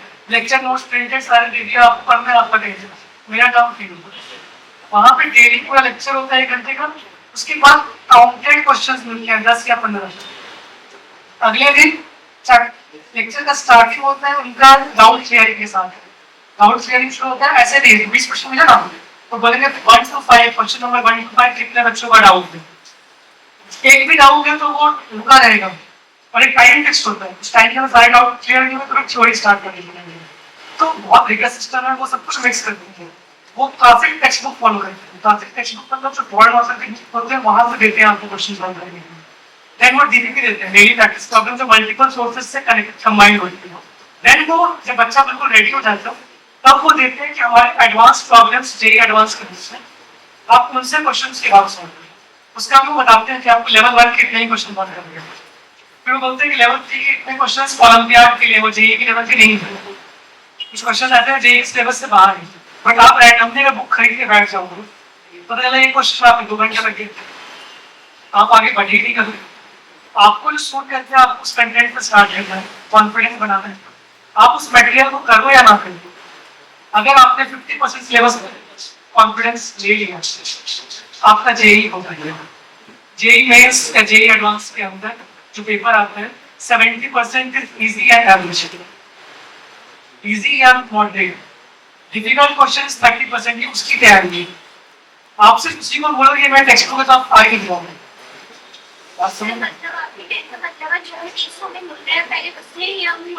आप इसकी इंस्टीट्यूट का स्टडी मटेरियल पाओगे तो उसमें कॉम्बिनेशन है, इसमें बेसिक्स से एडवांस सारा कुछ है, उसमें इलस्ट्रेशंस हैं, उसमें प्रॉब्लम्स की कैटेगरी बने हुए टाइप 1 टाइप 2 टेक्स्ट बुक किसी एक पर्पस से लिखा गया उसको विदाउट एनी गाइडेंस खुद से क्लिक करके मत स्टार्ट करो। जिस भी बुक के ऊपर जेई एडवांस लिखा गया है उसको मत खरीदो, क्योंकि हमेशा एक लेवल हायर होता है। जब मैं प्रॉब्लम कंपाइल करना शुरू करूंगा, अगर मुझे नीट का करना है तो मैं सिर्फ नीट का नहीं करूंगा, मैं नीट के ऊपर लेवल तक प्रिपेयर करूंगा ताकि बच्चे जो टॉपर्स हैं वो अच्छे निकले होंगे, टॉपर्स से ही मेरी ब्रांडिंग होगी। तो जिन्होंने जेई एडवांस बोल दिया उसका आधा कंटेंट जेई एडवांस से ऊपर के लेवल में, उस बुक को आप लोगे तो आप स्टार्ट नहीं करते। आप एक बेसिक थ्योरी बुक बेसिक से जरूर एंड चैप्टर को एंड करने के लिए वहाँ की प्रॉब्लम्स को देख सकते हो, बट करने की जरूरत नहीं। आप एक अच्छी कोचिंग का मटेरियल हो वो बहुत अच्छा बना होता है। ऐसे हम लोग जब फॉलो भी करें तो मल्टीपल इंस्टीट्यूट के मटेरियल को फॉलो करें तो स्टार्ट पॉइंट सबका कवर हो जाएगा, हर क्राउड के लिए बने, लेकिन बुक सबके लिए सेम बुक होती है। उसका मतलब अगर बुक खरीदनी चाहिए तो उसको साइड में रखो, कभी अगर कर पाओ तो बेटर है, अभी उसके लिए सही टाइम नहीं है। और कोई डाउट है?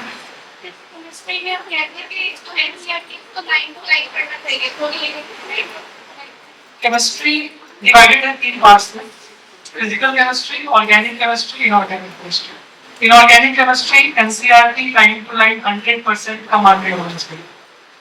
ऑर्गेनिक केमिस्ट्री एनसीईआरटी बहुत अच्छी लिखी हुई है, बहुत प्रिसाइज लिखी हुई है, बट उसके एडिशन में आपको और डिटेल नोट्स चाहिए, तो उसके बिटवीन द लाइंस बहुत कुछ है।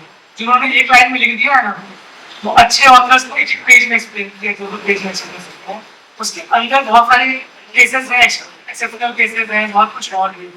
So it is necessary but not sufficient, necessary but not sufficient. Then physical chemistry एक अलग लेवल है, वो एनसीईआरटी वो लगभग फिजिक्स जैसा है, तो उसमें और आपको दिलचस्पी है, उसमें पास्ट ईयर क्वेश्चन आपको इसके साथ पास्ट ईयर क्वेश्चन वगैरह को इन्वॉल्व करना चाहिए। और कोई एक इंस्टीट्यूट का पैकेज अगर आप फॉलो कर रहे हो, डायरेक्टली कई बार मिलना मुश्किल होता है, जगहों पे इंस्टीट्यूट के ब्रांचेस नहीं, बट वो हम लोग प्रोवाइड कर सकते हैं। उसके क्वेश्चंस इंस्टीट्यूट नहीं कर सकते, मटेरियल नहीं दे सकते आपको, बस कुछ ऑपरेट लिमिटेशंस होती हैं, बट हाँ selected questions from every institute हम लोग आपको प्रैक्टिस के लिए दे सकते हैं, रेफरेंस मिलेगी। और कोई डाउट है किसी का? What are the other options for PCMs rather than JEE? आपने अपनी 11th एंटर करके आप अदर ऑप्शंस के बारे में सबसे पहले आपका सबसे मेन टारगेट क्या है? PCM, physics chemistry maths, syllabus 105 chapters, 105 chapters है आपके, आपका 100% कमांड कम से कम 80 चैप्टर्स में करो पहले। मैं इसलिए बोल रहा हूँ बिकॉज मेरे कॉन्टैक्ट में अलग अलग साल अलग बच्चे रहते हैं। जो बच्चे साल के स्टार्टिंग में आके पूछते हैं ना कि आईआईटी कानपुर बेटर है या आईआईटी बॉम्बे बेटर है, 2 साल के एंडिंग में आईआईटी एनआईटी छोड़ दो, प्राइवेट कॉलेज में मणिपाल और इधर घूमते फिरते हैं, कहीं एडमिशन नहीं हुआ, पेरेंट्स पूछ रहे होते हैं कि कैसे करवाओ। तो आपका फोकस पहला होना चाहिए सब्जेक्ट पे, ये एक्सप्लोर करने का काम अपने पेरेंट्स की होगा। सब्जेक्ट ऑप्शंस, करियर ऑप्शंस क्या क्या होता है, बोलो पेरेंट्स को क्या आपको काम मिला है। आज के टाइम में तो जल्दी और पेरेंट्स को डोमिनेट करके रखते हैं, उनसे करवा दो, इनसे काम बुला दो, कोई और टीचर्स वगैरह एक ब्रीफ आपको हफ्ते या महीने में मिल जाए कि क्या करियर ऑप्शंस है। इससे ज़्यादा टाइम करियर ऑप्शंस के ऊपर मत दीजिए। फ्यूचर क्या होने वाला है, एआई क्या करने वाला है, आप सोचो आप कुछ नहीं कर पाओगे। चलती बस के अंदर हम लोग बस जहाँ जा रही है वहीं जानी है, हमारी इधर से उधर सीट चेंज करने से कुछ नहीं होना। हमारा क्या है, पीसीएम कम से कम 105 से 80 चैप्टर 100% स्ट्रॉन्ग क्वेश्चन आएगा तो आंसर होगा। उसके बाद जब 100 डिसाइड करने का पॉइंट में पहुंच जाएंगे, हमने सारे एंट्रेंस क्लियर कर लिया, फिर सारे को डिस्कस करेंगे ये अच्छा है, वो अच्छा है, कौन सा अच्छा है, अदर ऑप्शन क्या है, छूट गया तो क्या करना है। लेकिन वो स्टेज 11th क्लास के पहले दिन में नहीं, अभी पूरा फोकस पीसीएम कमांड करो चैप्टर। ठीक है, मैं क्वेश्चन को डिफेंड कर रहा हूँ तुम्हारे, लेकिन नहीं तुम्हारे बेटरमेंट। और कोई डाउट है? ये सब चीजें क्या होता है ना, ये सब एक तरीके से धर्म होता है, रिलीजन होता है। रिलीजन भी एक तरीके से आपको गाइड करने के लिए, लाइफ पाथ दिखाने के लिए, बट उसके अंदर भी गॉसिप बनाकर हम लोग बहुत टाइम वेस्ट कर सकते हैं। ये ऐसी चीजें इससे इंटरेक्शंस आती है, एंगेजमेंट आती है यूट्यूब और रील्स वगैरह में, मैं इधर की बातें करूँ कि क्या क्या ऑप्शंस है, क्या क्या चीजें हैं, एंगेजमेंट बहुत आएगा, आप भी बहुत टाइम इन्वॉल्व रहोगे। मैं पढ़ाई का आवाज स्टार्ट कर दूंगा, सब्जेक्ट कंटेंट कर दूंगा तो आधी एंगेजमेंट चली जाएगी। ये क्राउड में एंगेज रखनी है, बट आपने किसी काम के नहीं है। जो भी जगह पे ये सब चीजें हो रही है वो टाइम का वेस्टिंग हो रहा है। आपका अगर पीसीएम में टाइम नहीं लग रहा होगा तो टाइम आपका खराब हो जाएगा। पहले दूसरा इन चीजों में आप हफ्ते में 10 मिनट लगा सकते हो, 5 मिनट लगा सकते हैं। आप इसका मेन ये कन्वर्सेशन नहीं होना चाहिए। रिस्पेक्टेड शशिकांत सर, बहुत मान से देखो ਅਸੀਂ ਜਿਹੜਾ ਪਲੇਟਫਾਰਮ ਤੁਹਾਨੂੰ ਦੇ ਰਹੇ ਹਾਂ ਇਹ ਪੂਰੇ ਪੰਜਾਬ ਦੇ ਵਿੱਚ ਯੂਨੀਕ ਪਲੇਟਫਾਰਮ ਨੰਬਰ 1 ਨੰਬਰ 2 ਜਿਸ ਕੈਲੀਬਰ ਦੇ ਟੀਚਰ ਹੈ ਪੂਰੇ ਇੰਡੀਆ ਦੇ ਵਿੱਚ ਇਹਨਾਂ ਦੇ ਸਟੂਡੈਂਟਸ ਹੈ ਪੂਰੇ ਇੰਡੀਆ ਦੇ ਵਿੱਚ ਅਸੀਂ ਇਹਨਾਂ ਨੂੰ ਰਿਕੁਐਸਟ ਕਰਕੇ ਹੌਲੀ ਹੌਲੀ ਸਕੂਲ ਨਾਲ ਹੋਏਗਾ। ਪਹਿਲੀ ਸਟੇਜ ਸੀ ਪਿਛਲਾ ਸਾਲ ਜਦੋਂ ਅਸੀਂ ਹੌਲੀ ਹੌਲੀ ਕਰਕੇ ਤੇ ਕਨਵਿੰਸ ਕੀਤਾ ਬੱਚਿਆਂ ਨੂੰ ਨਾਲ ਥੋੜ੍ਹਾ ਜਿਹਾ ਵੀ ਜੋੜਿਆ। ਪਹਿਲੀ ਸਟੇਜ ਤੇ ਸਾਨੂੰ ਜਿਹੜੀ ਪ੍ਰੋਬਲਮ ਆਈ ਸੀ ਉਹ ਮੈਂ ਫਿਰ ਡਿਸਕਸ ਕਰਨੀ ਚਾਹੁੰਦਾ। ਬਹੁਤ ਸਾਰੇ ਬੱਚੇ ਸ਼ਹਿਰ ਦੇ ਵਿੱਚ ਜਿਹੜੀਆਂ ਕੋਚਿੰਗ ਚੱਲ ਰਹੀਆਂ ਵਾ ਜਿੱਥੋਂ +1 2 ਪਾਸ ਹੋਣ ਬਾਰੇ ਪੜ੍ਹਾਇਆ ਜਾ ਰਿਹਾ ਉੱਥੇ ਜਾਂਦੀ ਸੀ ਤੇ ਉਹਨਾਂ ਚੋਂ 3-4 ਬੱਚੇ ਫੇਲ ਹੋ ਕੇ ਸਕੂਲ ਚੋਂ ਗਏ। ਉਹਨਾਂ ਨੂੰ ਕੋਚਿੰਗ ਲਈ ਸਾਰਾ ਸਾਥ 50 ਬੱਚੇ ਬੈਠੇ ਹੋਏ ਆ, ਅਗਲੇ 5 ਸਾਲ ਪੜ੍ਹ ਰਹੇ ਆ, ਪਿਛਲੇ 10 ਜਿਹੜੇ ਆ ਉਹ ਕਦੋਂ ਆ ਰਹੇ ਕਦੋਂ ਨਹੀਂ। ਬੱਚੇ ਤੋਂ ਪਹਿਲਾਂ ਹੀ ਅਗਲੇ ਨੇ ਪੂਰਾ ਫੀਸ ਲੈ ਲਈ 40,000 45,000 50,000 ਜੋ ਵੀ ਫੀਸ ਹੈ ਉਹਨਾਂ ਨੇ ਫੀਸ ਲਈ ਹੈ। ਤੁਸੀਂ ਪੜ੍ਹੋ ਨਾ ਪੜ੍ਹੋ ਪਾਸ ਹੋਵੋ ਨਾ ਹੋ ਉਹਨਾਂ ਦੀ ਕੋਈ ਸ਼ਰਤ ਨਹੀਂ। ਠੀਕ ਹੈ, ਅਸੀਂ ਜਿਹੜੀ ਕੋਸ਼ਿਸ਼ ਕਰ ਰਹੇ ਹਾਂ ਉਹਦਾ ਰੀਜ਼ਨ ਹੈ ਕਿ +1 2 ਕਰਨਾ ਤੇ ਨੰਬਰ ਲੈ ਲੈਣਾ ਤੇ ਮੈਰਿਟ ਲੈ ਆਉਣਾ। ਈਵਨ ਮੈਰਿਟ ਦੀ ਗੱਲ ਕਰਦੇ ਹਾਂ, ਸਟੇਟ ਚੋਂ ਮੈਰਿਟ ਹੀ ਆ ਗਈ ਕੋਈ ਵੈਲਿਊ ਨਹੀਂ। ਠੀਕ ਹੈ, ਮੰਨ ਲਓ ਕਿਸੇ ਦੀ ਮੈਰਿਟ ਵੀ ਆ ਜਾਵੇ, ਪੰਜਾਬ ਗਵਰਨਮੈਂਟ ਦੀ ਮੈਰਿਟ ਵੀ ਆ ਜਾਵੇ 80-90 ਸਕੋਰ ਤੇ ਛੱਡ ਹੀ ਦਿਓ 97-98 ਵੀ ਆ ਜਾਵੇ, ਉਸ ਤੋਂ ਬਾਅਦ ਕੀ ਹੈ ਕੰਪੀਟੀਸ਼ਨ। ਅਸੀਂ ਤੁਹਾਨੂੰ ਕੰਪੀਟੀਸ਼ਨ ਵੱਲ ਲੈ ਕੇ ਜਾਣਾ। ਪਿਛਲੇ ਸਾਲ ਜਦੋਂ ਅਸੀਂ ਕੰਪੀਟੀਸ਼ਨ ਦੇ ਵਿੱਚ ਆਏ ਤੇ ਅਸੀਂ 2 ਏਰੀਆ ਸੀਗੇ ਜਿਹਦੇ ਵਿੱਚ ਨੀਟ ਸੀ ਤੇ ਜੇਈ ਸੀ। ਅਸੀਂ ਉਹ ਏਰੀਆ ਪੜ੍ਹਿਆ ਜਿੱਥੇ ਕੰਪੀਟੀਸ਼ਨ ਘੱਟ ਹੈ, ਟਫ ਜ਼ਿਆਦਾ ਹੈਗਾ ਜੇਈ ਵਾਲਾ ਏਰੀਆ। ਅਸੀਂ ਕਿਉਂਕਿ ਅਸੀਂ ਸਟੈਪ ਬਾਈ ਸਟੈਪ ਪਹਿਲਾਂ ਇੱਕ ਏਰੀਆ ਤੇ ਕੰਮ ਕਰਨਾ ਚਾਹ ਰਹੇ ਸੀ, ਅਸੀਂ ਲੀਡਿੰਗ ਪਾਉਂਦੇ। ਅਸੀਂ ਪਿਛਲੇ ਸਾਲ ਹੌਲੀ ਹੌਲੀ ਬੱਚਿਆਂ ਨੂੰ ਜੋੜਿਆ ਤੇ ਜਿਵੇਂ ਕਿ ਤੁਹਾਨੂੰ ਮੈਡਮ ਨੇ ਦੱਸਿਆ, ਸਰ ਨੇ ਦੱਸਿਆ, ਅਸੀਂ ਤੁਹਾਡੇ ਤੋਂ ਇਹਦਾ ਇਸ ਪੂਰੀ ਕੋਚਿੰਗ ਦਾ ਕੋਈ ਪੈਸਾ ਨਹੀਂ ਹੈ, ਅਸੀਂ ਪੇ ਕਰ ਰਹੇ ਇਹਨਾਂ ਨੂੰ। ਅਸੀਂ ਅੱਗੇ ਵੀ ਐਗਰੀਮੈਂਟ ਸਾਡਾ ਚੱਲ ਰਿਹਾ। ਠੀਕ ਹੈ, ਆਏਗੀ ਪੇਡ ਟੀਚਰਸ ਹੈ ਤੁਹਾਡੇ ਵਾਸਤੇ, ਕਿਉਂਕਿ ਇਹਨਾਂ ਦਾ ਮੁੱਲ ਨਹੀਂ ਕੋਈ ਹੈਗਾ। ਜਿਹੜਾ ਅਸੀਂ ਪੈਸਾ ਦੇ ਰਹੇ ਹਾਂ ਤਾਂ ਮੁੱਲ ਕੋਈ ਨਹੀਂ ਗਾ, ਸਮਝ ਲੱਗੀ। ਪਰ ਉਹ ਸਾਡੇ ਇੱਕ ਅਸੀਂ ਥੈਂਕਸ ਕਰਦੇ, ਮੈਨੂੰ ਸਾਡੀ ਰਿਕੁਐਸਟ ਕਰਕੇ ਸਾਡੇ ਨਾਲ ਜੁੜੇ, ਸਾਡੇ ਸਕੂਲ ਆ ਰਹੇ ਲੋਕ। ਠੀਕ ਹੈ, ਤੇ ਇਸ ਵਾਰ ਅਸੀਂ ਕੀ ਕੀਤਾ, ਜਿਹੜੇ ਇਹਨਾਂ ਦੇ ਅਦਰ ਸਟੇਟਸ ਦੇ ਬੈਚ ਚੱਲਦੇ ਫਿਜ਼ਿਕਸ ਤੇ ਸ਼ਾਮ ਨੂੰ ਅਸੀਂ ਉਹ ਬੰਦ ਕਰਾ ਕੇ ਤੇ ਅਸੀਂ 6 ਦਿਨ ਫਿਜ਼ਿਕਸ ਦੇ ਰਹੇ ਹਾਂ। ਠੀਕ ਹੈ, ਉਹਦੇ ਵਿੱਚ 3 ਦਿਨ +1 ਤੇ 3 ਦਿਨ +2। ਅਸੀਂ ਆ ਜਿਹੜਾ ਜਿੱਦਾਂ ਮਈ ਮਹੀਨਾ ਸ਼ੁਰੂ ਹੋ ਗਿਆ, ਹੁਣ ਅਸੀਂ ਇਹਦੇ ਵਿੱਚੋਂ ਜਿਹੜਾ ਸੈਕੰਡ ਬੈਚ ਆ ਸਾਡਾ, ਜਿਹੜਾ ਫਸਟ ਬੈਚ ਸਾਡਾ ਸੀਗਾ ਉਹ ਪਿਛਲੇ ਸਾਲ ਅਸੀਂ 20 ਸਟੂਡੈਂਟ ਲਏ ਸੀ, 2 ਮਹੀਨੇ ਦਮ ਕੇ ਪੜ੍ਹਾਇਆ ਸੀ। ਉਸ ਤੋਂ ਬਾਅਦ ਅਸੀਂ ਬੀਟ ਆਊਟ ਕਰਤੇ ਕਿਉਂਕਿ ਅਸੀਂ ਕਿਹਾ ਤੁਹਾਡੇ ਤੋਂ ਪੈਸੇ ਨਹੀਂ ਲਏਗੇ। ਜਿਹੜੇ ਸੀਰੀਅਸ ਸਟੂਡੈਂਟ ਸੀਗੇ ਉਹ ਅਸੀਂ ਰੱਖ ਲਏ, ਦੂਜੇ ਬਾਹਰ ਕਰਤੇ। ਅਸੀਂ ਦੇਖਣਾ ਕਿਹੜਾ ਬੱਚਾ ਸੀਰੀਅਸ ਹੈ, ਕਿਉਂਕਿ ਹਰ ਥਾਂ ਤੇ CCTV ਕੈਮਰਾ ਲੱਗਾ ਹੈ। ਅਸੀਂ ਪ੍ਰੋਪਰ ਫੀਡਬੈਕ ਲੈ ਰਹੇ ਹਾਂ, ਤੁਹਾਡੇ ਟੈਸਟ ਲੈ ਰਹੇ ਹਾਂ। ਉਸ ਤੋਂ ਬਾਅਦ ਅਸੀਂ ਦੇਖਿਆ ਕਿਹੜੇ ਬੱਚੇ ਸਿੰਸੀਅਰ ਹੈ, ਅਸੀਂ ਉਹਨਾਂ ਨੂੰ ਰੱਖਿਆ, ਦੂਜੇ ਬਾਹਰ ਕਰਤੇ। ਇਸ ਸਾਲ ਅਸੀਂ ਫੇਰ ਜਿਹੜਾ +1 ਜਿਹੜੀ ਨਵੀਂ ਆਈ ਹੈ ਉਹਦੇ ਵਿੱਚ ਨੀਟ ਦਾ ਬੈਚ ਜਿਹੜਾ ਅਸੀਂ ਸ਼ੁਰੂ ਕਰਨਾ। ਠੀਕ ਹੈ, ਉਹਦੇ ਵਿੱਚ ਅਸੀਂ ਪਹਿਲਾਂ ਤੁਹਾਨੂੰ ਜੋੜਨਾ। ਤਾਂ ਤੁਹਾਡੀ ਸਿੰਸੀਅਰਿਟੀ 1 ਮਹੀਨਾ ਪੜ੍ਹਾਉਣ ਤੋਂ ਬਾਅਦ, ਪੂਰਾ ਮਈ ਮਹੀਨਾ ਪੜ੍ਹਾਉਣ ਤੋਂ ਬਾਅਦ ਚੈੱਕ ਕਰ ਲੈਣੀ ਅਸੀਂ ਲਿਮਿਟਡ ਸਟੂਡੈਂਟਸ ਅਸੀਂ ਰੱਖਣੇ।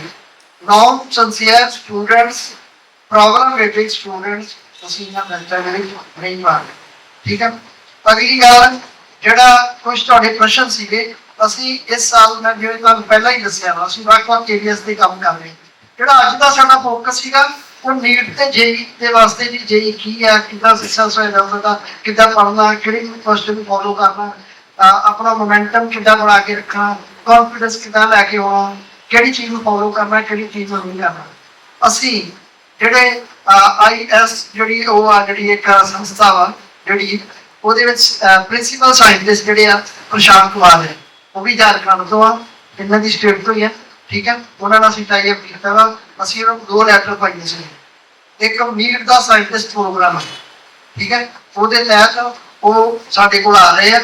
ਉਹ ਅਸਥਾ ਨੂੰ ਦੇਣਗੇ ਕਿ ਸਾਇੰਸ ਦੇ ਵਿੱਚ ਬੱਚਾ ਨੀਟ ਤੇ ਜੇਈ ਤੋਂ ਇਲਾਵਾ ਕਿਹੜੇ ਕਿਹੜੇ ਕਾਲਜ ਆ, ਕਿਹੜੇ ਕਿਹੜੇ ਕੋਰਸਿਸ ਆ, ਉਹਦੇ ਕਿਹੜੇ ਕਿਹੜੇ ਟੈਸਟ ਆ, ਉਹ ਕਦੋਂ ਉਹਨਾਂ ਦਾ ਅਪਲਾਈ ਹੁੰਦਾ, ਉਹਨਾਂ ਦਾ ਸਿਲੇਬਸ ਕੀ ਆ। ਇੱਕ ਜਿਹੜਾ ਉਹਨਾਂ ਨੇ ਮੈਨੂੰ ਹੁਣੇ ਭੇਜਿਆ, ਉਹ +2 ਵਾਲੇ ਬੱਚੇ ਤੇ 10ਵੀਂ ਵਾਲੇ ਬੱਚੇ ਵੀ ਜਾ ਸਕਦੇ ਆ। ਉਹ ਵੀਕਰ ਸੈਕਸ਼ਨ ਦੇ ਬੱਚੇ ਆ। ਮੈਂ ਕੱਲ੍ਹ ਜੇ ਉਹਨਾਂ ਦੀ ਮੇਲ ਮੈਨੂੰ ਆਈ ਸੀਗੀ, ਉਹ ਅਸੀਂ ਤੁਹਾਨੂੰ ਸ਼ੇਅਰ ਕਰ ਦੇਵਾਂਗੇ। ਇੱਕ ਸਾਡਾ ਹੈਗਾ ਇਹ ਏਰੀਆ ਸਾਇੰਸ ਵਾਲਾ ਦਾ। ਇੱਕ ਏਰੀਆ ਜਿਹੜਾ ਅਸੀਂ ਹੋਰ ਲੱਭ ਰਹੇ ਹਾਂ, ਜਿਹਦੇ ਵਿੱਚ ਅਸੀਂ ਇੱਕ ਹੋਰ ਬੁਲਾਰਾ ਲੈ ਕੇ ਆ ਰਹੇ ਹਾਂ। ਬਹੁਤ ਸਾਰੇ ਬੱਚਿਆਂ ਦੀ ਕੁਐਰੀਜ਼ ਪੂਰੇ ਸਕੂਲ ਦੇ ਵਿੱਚ ਹੈਗੀਆਂ। ਪਹਿਲਾਂ ਸਾਇੰਸ ਵਾਲੇ ਵੀ, ਕਾਮਰਸ ਵਾਲੇ ਵੀ ਆ, ਆਰਟਸ ਵਾਲੇ ਬੱਚੇ ਵੀ ਆ। ਉਹ ਬੱਚੇ ਹੈਗੇ ਆ ਜਿਹੜੇ ਸਿਵਲ ਸਰਵਿਸਿਜ਼ ਵੱਲ ਨੂੰ ਜਾਣਾ ਚਾਹੁੰਦੇ ਨੇ। ਤਾਂ ਹੱਥ ਖੜਾ ਕਰੋ ਇੱਕ ਮਿੰਟ, ਸਿਵਲ ਸਰਵਿਸਿਜ਼ ਨੂੰ ਜਾਣਾ ਚਾਹੁੰਦੇ ਹੋ, ਥੋੜਾ ਹੱਥ ਉੱਚਾ ਕਰੋ। ਚਲੋ, ਮੈਨੂੰ ਲੱਗਦਾ ਇਹਦੇ ਵਿੱਚ ਕੋਈ ਜ਼ਿਆਦਾ ਨਹੀਂ ਹੈ, ਠੀਕ ਹੈ। कोई है सिविल सर्विस जाने वाला? आप थोड़ा क्या कर एक, ठीक है। चलो, तो 3-4 जो भी है क्या सबसे बड़ी प्रॉब्लम जी खास तौर पे चंडीगढ़ तो बाहर जाइए जी होती है। बच्चे में पता ही नहीं होता कि केड़े फील्ड है, किदा जाया जा सकता, पढ़ना कि जो भी कर। सिविल सर्विस एक यहो फील्ड है जे हाँ ठीक है, पाव में सारा कुछ समझ लगी, ਉਹਦੇ सब कुछ आ जाना है। सारे इंडिया के ट्रस्ट ਉਹਦੇ ਵਿੱਚ ਆਉਂਦੇ, ਈਵਨ ਤੁਸੀਂ ਜੇਈ ਵਗੈਰਾ ਕਰ ਰਹੇ ਹੋ, ਸਾਰੇ ਇੰਜੀਨੀਅਰ, ਸਾਰੇ ਡਾਕਟਰ ਉਹ ਉੱਧਰ ਨਹੀਂ ਜਾਂਦੇ, ਸਿਵਲ ਸਰਵਿਸ ਦੀ ਤਿਆਰੀ ਕਰਦੇ ਸ਼ੁਰੂ ਕਰ ਦਿੰਦੇ ਆ, ਠੀਕ ਹੈ। ਇਸ ਕਰਕੇ ਸਿਵਲ ਸਰਵਿਸ ਦੇ ਇੱਕ ਹੋਰ ਬੁਲਾਰਾ ਜਿਹੜਾ ਉਹ ਵਰਿੰਦਰ ਸਿੰਘ ਖੋਸਾ ਵਾ, ਡੀਐਸਪੀ ਆ, ਠੀਕ ਹੈ। ਉਹ ਪਬਲਿਕ ਸਪੀਕਰ ਕਿਹਾ ਜਾਂਦਾ ਹੈ। ਮੈਂ ਉਹਨਾਂ ਨਾਲ ਵੀ ਕੰਟੈਕਟ ਕੀਤਾ ਆ। ਪਹਿਲਾਂ ਆਪਾਂ ਜਿਹੜਾ ਪ੍ਰਿੰਸੀਪਲ ਸਾਇੰਟਿਸਟ ਦਾ ਜਿਹੜਾ ਸਾਇੰਸ ਵਾਲਾ ਕਰਨਾ, ਉਸ ਤੋਂ ਬਾਅਦ ਨੈਕਸਟ ਜਿਹੜਾ ਸੈਸ਼ਨ ਹੈ ਇਸੇ ਮਹੀਨੇ ਦੇ ਵਿੱਚ ਉਹਦਾ ਸਿਵਲ ਸਰਵਿਸ ਦਾ ਕਰਨਾ। ਅਸੀਂ ਤੁਹਾਨੂੰ ਫਾਰਮ ਭੇਜਾਂਗੇ ਜਿਹਦੇ ਵਿੱਚ ਸਿਵਲ ਸਰਵਿਸ ਨਾਲ ਰਿਲੇਟਡ ਜਿਹੜੇ ਬੱਚੇ ਇੰਟਰਸਟਡ ਹੋਣਗੇ ਅਸੀਂ ਉਹਨਾਂ ਨੂੰ ਬਿਠਾਵਾਂਗੇ ਪੂਰੇ ਸਕੂਲ ਦੇ ਵਿੱਚ, ਠੀਕ ਹੈ। ਇੱਕ ਸਾਡਾ ਇਹ ਹੋ ਗਿਆ ਮੇਨ ਸਾਡਾ 3 ਏਰੀਆ, ਇੱਕ ਇਹਨਾਂ ਦਾ ਟੀਚਿੰਗ ਦਾ ਏਰੀਆ, ਦੂਸਰਾ counselling and guidance to science students, third ਹੈਗਾ ਸਿਵਲ ਸਰਵਿਸ ਦਾ। ਇੱਕ ਫੋਰਥ ਏਰੀਆ ਜਿਹੜਾ ਅਸੀਂ ਉਹ ਵੀ ਲੱਭ ਰਹੇ ਹਾਂ। ਅਸੀਂ ਇਹ ਸੋਚ ਰਹੇ ਹਾਂ ਕਿ ਜਿਵੇਂ ਬਹੁਤ ਸਾਰੇ ਬੱਚੇ ਜਿਹੜੇ ਆ ਤੁਹਾਨੂੰ ਅੱਜ ਕਦੀ ਵੀ ਕਾਉਂਸਲ ਨਹੀਂ ਕੀਤਾ ਗਿਆ ਇਸ ਲੈਵਲ ਤੇ, ਤੁਸੀਂ ਪ੍ਰਾਈਵੇਟ ਸਕੂਲਾਂ ਚ ਆਏ ਹੋ, ਚੰਗੇ ਸਕੂਲਾਂ ਤੋਂ ਆਏ ਹੋ। ਜਿਹੜੇ ਸਾਡੇ 9ਵੀਂ ਤੇ 10ਵੀਂ ਦੇ ਬੈਚ ਆ ਉਹ ਫਾਊਂਡੇਸ਼ਨ ਬੈਚ ਅਸੀਂ ਉਹਨੂੰ ਕਹਿਣ ਜਾ ਰਹੇ ਹਾਂ। ਫਾਊਂਡੇਸ਼ਨ ਬੈਚ ਦੇ ਉੱਤੇ ਜੇ ਅਸੀਂ ਕੰਮ ਕਰਨਾ ਚਾਹ ਰਹੇ ਹਾਂ, ਉਹਦਾ ਰੀਜ਼ਨ ਕੀ ਆ, ਅਸੀਂ ਫਾਰਮ ਤੇ ਰੀਜ਼ਨਿੰਗ ਵਾਸਤੇ ਟੀਚਰ ਪ੍ਰੋਪਰ ਮੈਂ ਹਾਇਰ ਕਰ ਲਿਆ ਜਿਹੜਾ 9ਵੀਂ 8ਵੀਂ ਤੇ 10ਵੀਂ ਦੀ ਕਲਾਸਿਸ ਨੂੰ ਉਧਰ ਲੈ ਰਹੇ। ਅਸੀਂ ਰੀਜ਼ਨਿੰਗ ਦੇ ਉੱਤੇ ਮੈਥ ਤੇ ਫੋਕਸ ਸਟੈਪ ਜਿਹੜਾ ਵਾ, ਠੀਕ ਹੈ, ਸਾਇੰਸ ਤੇ ਮੈਥ ਉੱਤੇ ਅਸੀਂ ਫੋਕਸ ਕਰ ਰਹੇ ਹਾਂ। ਅਸੀਂ ਚਾਹੁੰਦੇ ਹਾਂ ਕਿ ਜਿਹੜਾ ਬੱਚਾ 8ਵੀਂ 9ਵੀਂ ਦੇ ਕੰਪਲੀਟ ਵਗੈਰਾ ਦੇ ਕੇ ਜਿਹੜਾ ਉਹ ਤਿਆਰ ਹੋ ਕੇ ਆਵੇ ਤੇ ਤਾਂ ਕਿ ਉਹਨੂੰ ਜਿਹੜਾ ਅੱਗੇ ਰਸਤਾ ਜਿਹੜਾ ਉਹਦੇ ਅੱਗੇ ਰਸਤਾ ਜਿਹੜਾ ਉਹ ਕਲੀਅਰ ਹੋਵੇ। ਇਸ ਕਰਕੇ ਮੈਂ ਬਹੁਤਾ ਸਮਾਂ ਨਾ ਲੈਂਦਾ ਹਾਂ, ਤੁਹਾਨੂੰ ਇਹ ਰਿਕਵੈਸਟ ਕਰਦਾ ਕਿ ਆ ਜਿਹੜਾ ਸਾਰਾ ਲੈਕਚਰ ਅੱਜ ਹੋ ਰਿਹਾ ਅਸੀਂ ਉਹਨੂੰ ਰਿਕਾਰਡਡ ਇਸ ਕਰਕੇ ਕੀਤਾ ਕਿ YouTube ਦੇ ਉੱਤੇ ਸਾਡਾ YouTube ਚੈਨਲ ਹੈ, ਉੱਥੇ ਇਹ ਲੱਗੇਗਾ। ਉਹ ਕਿਉਂ ਲੱਗੇਗਾ? ਕਿਉਂਕਿ ਤੁਸੀਂ ਇਹਨੂੰ ਵਾਰ-ਵਾਰ ਸੁਣ ਕੇ ਫਿਰ ਡਿਸਾਈਡ ਕਰ ਸਕਦੇ ਹੋ ਕਿ ਕਿਹੜੀ ਚੀਜ਼ ਜਿਹੜੀ ਆ, ਕਿਉਂਕਿ ਸਾਰੀਆਂ ਗੱਲਾਂ ਚੀਜ਼ ਕੇ ਨਹੀਂ ਰਹੀਆਂ। ਇਸ ਕਰਕੇ ਇੱਕ ਅਸੀਂ ਨੈਸ਼ਨਲ ਟੈਕਨੋਲੋਜੀ ਡੇ ਜਿਹੜਾ ਵਾ 11 ਮਈ ਨੂੰ ਉਹਦੀ ਸਾਨੂੰ ਅਪਰੂਵਲ ਮਿਲ ਗਈ ਹੈ, ਠੀਕ ਹੈ। ਅਸੀਂ ਉਹਨਾਂ ਨੂੰ ਇੱਕ ਲਿਸਟ ਭੇਜਣੀ ਹੈ। ਸਾਇੰਸ ਦੇ ਵਿੱਚ ਟੀਚਰ ਸਿਲੈਕਟ ਕਰ ਲੈਣਗੇ ਜਿਹੜੇ ਬੱਚਿਆਂ ਨੇ ਮਾਰਕਸ ਕੀਤਾ ਹੋ, ਜਿਹੜੇ ਇੰਟਰਸਟਿਡ ਆ। ਨੌਨ ਮੈਡੀਕਲ ਦੇ ਬੱਚੇ ਜਿਹੜਾ ਉਹਨਾਂ ਨੂੰ ਪ੍ਰੈਫਰ ਅਸੀਂ ਕਰਾਂਗੇ ਜ਼ਿਆਦਾ। ਇੱਕ ਕਲਾਸ ਅਸੀਂ 11 ਤਰੀਕ ਨੂੰ ਲੈ ਕੇ ਜਾ ਰਹੇ ਹਾਂ ਨੈਸ਼ਨਲ ਟੈਕਨੋਲੋਜੀ ਡੇ ਦੇ ਉੱਤੇ ਚੰਡੀਗੜ੍ਹ ਦੇ ਵਿੱਚ, ਠੀਕ ਹੈ। ਜਿੰਨੀਆਂ ਵੀ ਇਸ ਸਕੂਲ ਦੇ ਵਿੱਚ ਓਪਰਚੁਨਿਟੀਜ਼ ਮਿਲਦੀਆਂ ਉਹ ਯੂਨੀਕ ਹੋਣੀਆਂ, ਠੀਕ ਹੈ। ਉੱਥੇ ਕਿਸੇ ਨੂੰ ਵਰਕ ਨਹੀਂ ਕੀਤਾ ਹੋਣਾ। ਅਸੀਂ ਤੁਹਾਨੂੰ ਉੱਥੇ ਸਾਇੰਟਿਸਟ ਨਾਲ ਮਿਲਾ ਰਹੇ ਹਾਂ, ਠੀਕ ਹੈ। ਵੱਖ-ਵੱਖ ਏਰੀਆਸ ਕਿਹੜੇ ਏਰੀਆਸ ਹਨ। ਇੱਕ ਹੋਰ ਉਹਦੀ ਸਕੀਮ ਸੀ, ਉਹ ਮੈਨੂੰ ਉਹਦਾ ਨਾਮ ਚੇਤਾ ਭੁੱਲ ਗਿਆ, 20 ਲੱਖ ਰੁਪਇਆ ਬੱਚੇ ਨੂੰ ਮਿਲੇਗਾ ਜੇਕਰ ਉਸ ਚੀਜ਼ ਤੇ ਇੰਟਰਸਟ ਰਹੇਗਾ। ਇਹ ਸਾਰੀਆਂ ਚੀਜ਼ਾਂ ਅਸੀਂ ਤੁਹਾਨੂੰ ਉੱਥੇ ਲੈ ਕੇ ਜਾਵਾਂਗੇ, ਉੱਥੇ ਗਾਈਡ ਕਰਾਂਗੇ। ਸੋ ਅੰਤ ਵਿੱਚ ਮੈਂ ਇਹਨਾਂ ਸਾਰਿਆਂ ਦਾ ਡਾਕਟਰ ਸ਼ਸ਼ੀਕਾਂਤ ਸਰ ਦਾ ਤੇ ਡਾਕਟਰ ਮਾਨਸੀ ਦਾ ਥੈਂਕਸ ਕਰਦਾ, ਜਿਨ੍ਹਾਂ ਨੇ ਬੜੇ ਵਧੀਆ ਤਰੀਕੇ ਨਾਲ ਬੱਚਿਆਂ ਨੂੰ ਦੱਸਿਆ ਤੇ ਬੱਚਿਆਂ ਨੇ ਬੜੇ ਪਿਆਰ ਨਾਲ ਇਸ ਕੰਮ ਨੂੰ ਸੁਣਿਆ। ਇਸ ਮੈਨੂੰ ਆਸ ਹੈ ਕਿ ਅਸੀਂ ਜਿਹੜਾ ਸਾਡਾ ਮਿਸ਼ਨ ਸਾਡਾ ਹੈਗਾ ਮੀਟ ਟਾਰਗੇਟ ਮਈ 2027, ਠੀਕ ਹੈ। ਉਸ ਤੋਂ ਬਾਅਦ ਜਿਹੜਾ ਅਗਲਾ ਬੈਚ ਸਾਡਾ ਹੋਣਾ ਉਹ 10 ਦਾ ਨਹੀਂ ਹੋਣਾ, ਮੈਨੂੰ ਲੱਗਦਾ ਕਿ ਉਹ ਬੈਚ ਜਿਹੜਾ ਥੋੜਾ ਵੱਡਾ ਹੋ ਜਾਏਗਾ। ਅਸੀਂ ਇਹਦੇ ਚ ਇੱਕ ਹੋਰ ਚੀਜ਼ ਮੈਂ ਨਵੀਂ ਐਡ ਕਰ ਦੇਣਾ ਚਾਹੁੰਦਾ, ਜਿਹਦਾ ਮੰਨ ਲਓ ਜਿਹੜੀਆਂ ਚੀਜ਼ਾਂ ਇਕੱਠੀਆਂ, ਜਿੱਦਾਂ ਫੋਰ ਐਗਜ਼ਾਮਪਲ ਫਿਜ਼ਿਕਸ ਜਿਹੜੀ ਆ ਨੌਨ ਮੈਡੀਕਲ ਦੇ ਵਿੱਚ ਵੀ ਹੈਗੀ ਤੇ ਮੈਡੀਕਲ ਚ ਵੀ ਹੈਗੀ। ਜਿਹੜੀ ਫਿਜ਼ਿਕਸ ਦੀ ਕਲਾਸ ਸਾਡੀ ਸ਼ਾਮ ਨੂੰ ਚੱਲਦੀ ਹੈ, ਜਿਹੜੀ ਉਹ ਲਗਭਗ 40 ਉਹਨਾਂ ਦੇ 2 ਸੈਸ਼ਨ ਚੱਲਦੇ ਆ, 80 ਮਿੰਟ ਦੀ ਕਲਾਸ ਵੀ ਚੱਲਦੀ ਹੈ। ਉਹਦੇ ਵਿੱਚ ਵੀ ਅਸੀਂ ਜੋੜਾਂਗੇ ਬੱਚੇ, ਪਰ ਨਾਲ ਅਸੀਂ ਉਹਦਾ ਰਿਕਾਰਡ ਰੱਖਦੇ ਹਾਂ ਜਿਹੜਾ ਬੱਚਾ ਸਿੰਸੀਅਰ ਹੈ, ਜੋੜ ਰਿਹਾ ਵਾ। ਅੱਗੇ ਜਿਹੜਾ ਅਸੀਂ ਉਹਦੇ ਜਿਹੜੇ ਬੱਚੇ ਜੋੜਨਗੇ ਅਸੀਂ ਉਹਨਾਂ ਨੂੰ ਇੱਥੇ ਮੈਰੀਟਮ ਵਗੈਰਾ ਦੇ ਕੇ ਉਹਦਾ ਪੇਪਰ ਵੀ ਲਵਾਂਗੇ, ਤਾਂ ਕਿ ਸਾਨੂੰ ਸੀਰੀਅਸ ਅਸੀਂ ਤਾਂ ਦੇਖੋ ਭਾਵੇਂ ਇੱਥੇ ਪੂਰਾ ਹਾਲ ਭਰਿਆ ਹੈ, ਅਸੀਂ ਵੱਖ-ਵੱਖ ਮੈਥਡ ਲਾ ਕੇ ਬੱਚੇ ਦੀ ਸੀਰੀਅਸਨੈਸ ਜਿਹੜੀ ਆ ਉਹ ਆਈਡੈਂਟੀਫਾਈ ਕਰ ਲੈਂਦੇ ਹਾਂ। ਫਿਰ ਅਸੀਂ ਕੀ ਕਰਨਾ, ਸੀਰੀਅਸ ਬੱਚਾ ਜਿਹੜਾ ਬੇਕਾਰ ਲੈਣਾ ਦੂਜੇ ਨੂੰ ਆਊਟ ਕਰ ਦੇਣਾ, ਕਿਉਂਕਿ ਅਸੀਂ ਤੁਹਾਡੇ ਤੋਂ ਕੋਈ ਪੈਸੇ ਨਹੀਂ ਲਏ, ਠੀਕ ਹੈ। ਅਸੀਂ ਆਪਣੇ ਤਰੀਕੇ ਨਾਲ ਕੰਮ ਕਰਦੇ ਹਾਂ, ਸਾਡਾ ਆਪਣਾ ਕੰਮ ਹੈ। ਸੋ ਬਹੁਤ ਬਹੁਤ ਧੰਨਵਾਦ, ਤੇ ਮੈਨੂੰ ਆਸ ਹੈ ਕਿ ਸਾਰੇ ਬੱਚਿਆਂ ਨੇ ਇਹਦੇ ਵਾਸਤੇ ਕਾਫੀ ਜ਼ਿੰਮੇਵਾਰੀ ਹੋਊਗਾ। ਬਾਕੀ ਦਾ ਮੇਰਾ ਜਿਹੜਾ ਇਹ ਸਾਰਾ ਕੁਝ ਦਾ ਮਿਲ ਗਿਆ। ਇਹ 1-to-1 ਸੈਸ਼ਨ ਜਿਹੜਾ ਨੀਡਸ ਵਾਲੇ ਬੱਚਿਆਂ ਵਾਸਤੇ ਇਹ ਕਰਨਗੇ, ਇਹਦੇ ਵਿੱਚ ਬਾਇਓ ਸਾਰੇ ਅਸੀਂ 2 ਸੈਸ਼ਨ ਲਵਾਂਗੇ। ਬਾਇਓ ਸਾਰੇ ਬੱਚੇ ਅਸੀਂ ਕਲਾਸ 1 ਦੇ ਲੈ ਲਾਂਗੇ, ਤੇ ਜਿਹੜਾ ਸਾਡਾ ਆਲਰੇਡੀ ਕਲਾਸ 2 ਦਾ ਸੈਸ਼ਨ ਚੱਲਦਾ 2 ਸੈਸ਼ਨ ਇਹ ਕਰਨਗੇ 1-to-1, ਉਹਦੇ ਵਿੱਚ ਬਾਇਓ ਵਾਲੇ ਬੱਚੇ ਵੀ ਹੋਣਗੇ, ਕਿਉਂਕਿ ਅਸੀਂ ਨੀਟ ਦਾ ਪਲੱਸ 1 ਦਾ ਜਿਹੜਾ ਉਹ ਜਿਹੜਾ ਅਸੀਂ ਬੈਠ ਕੇ ਨਾਲ ਸ਼ੁਰੂ ਕਰ ਦਿੱਤਾ। ਬਹੁਤ ਬਹੁਤ ਧੰਨਵਾਦ, ਥੈਂਕ ਯੂ।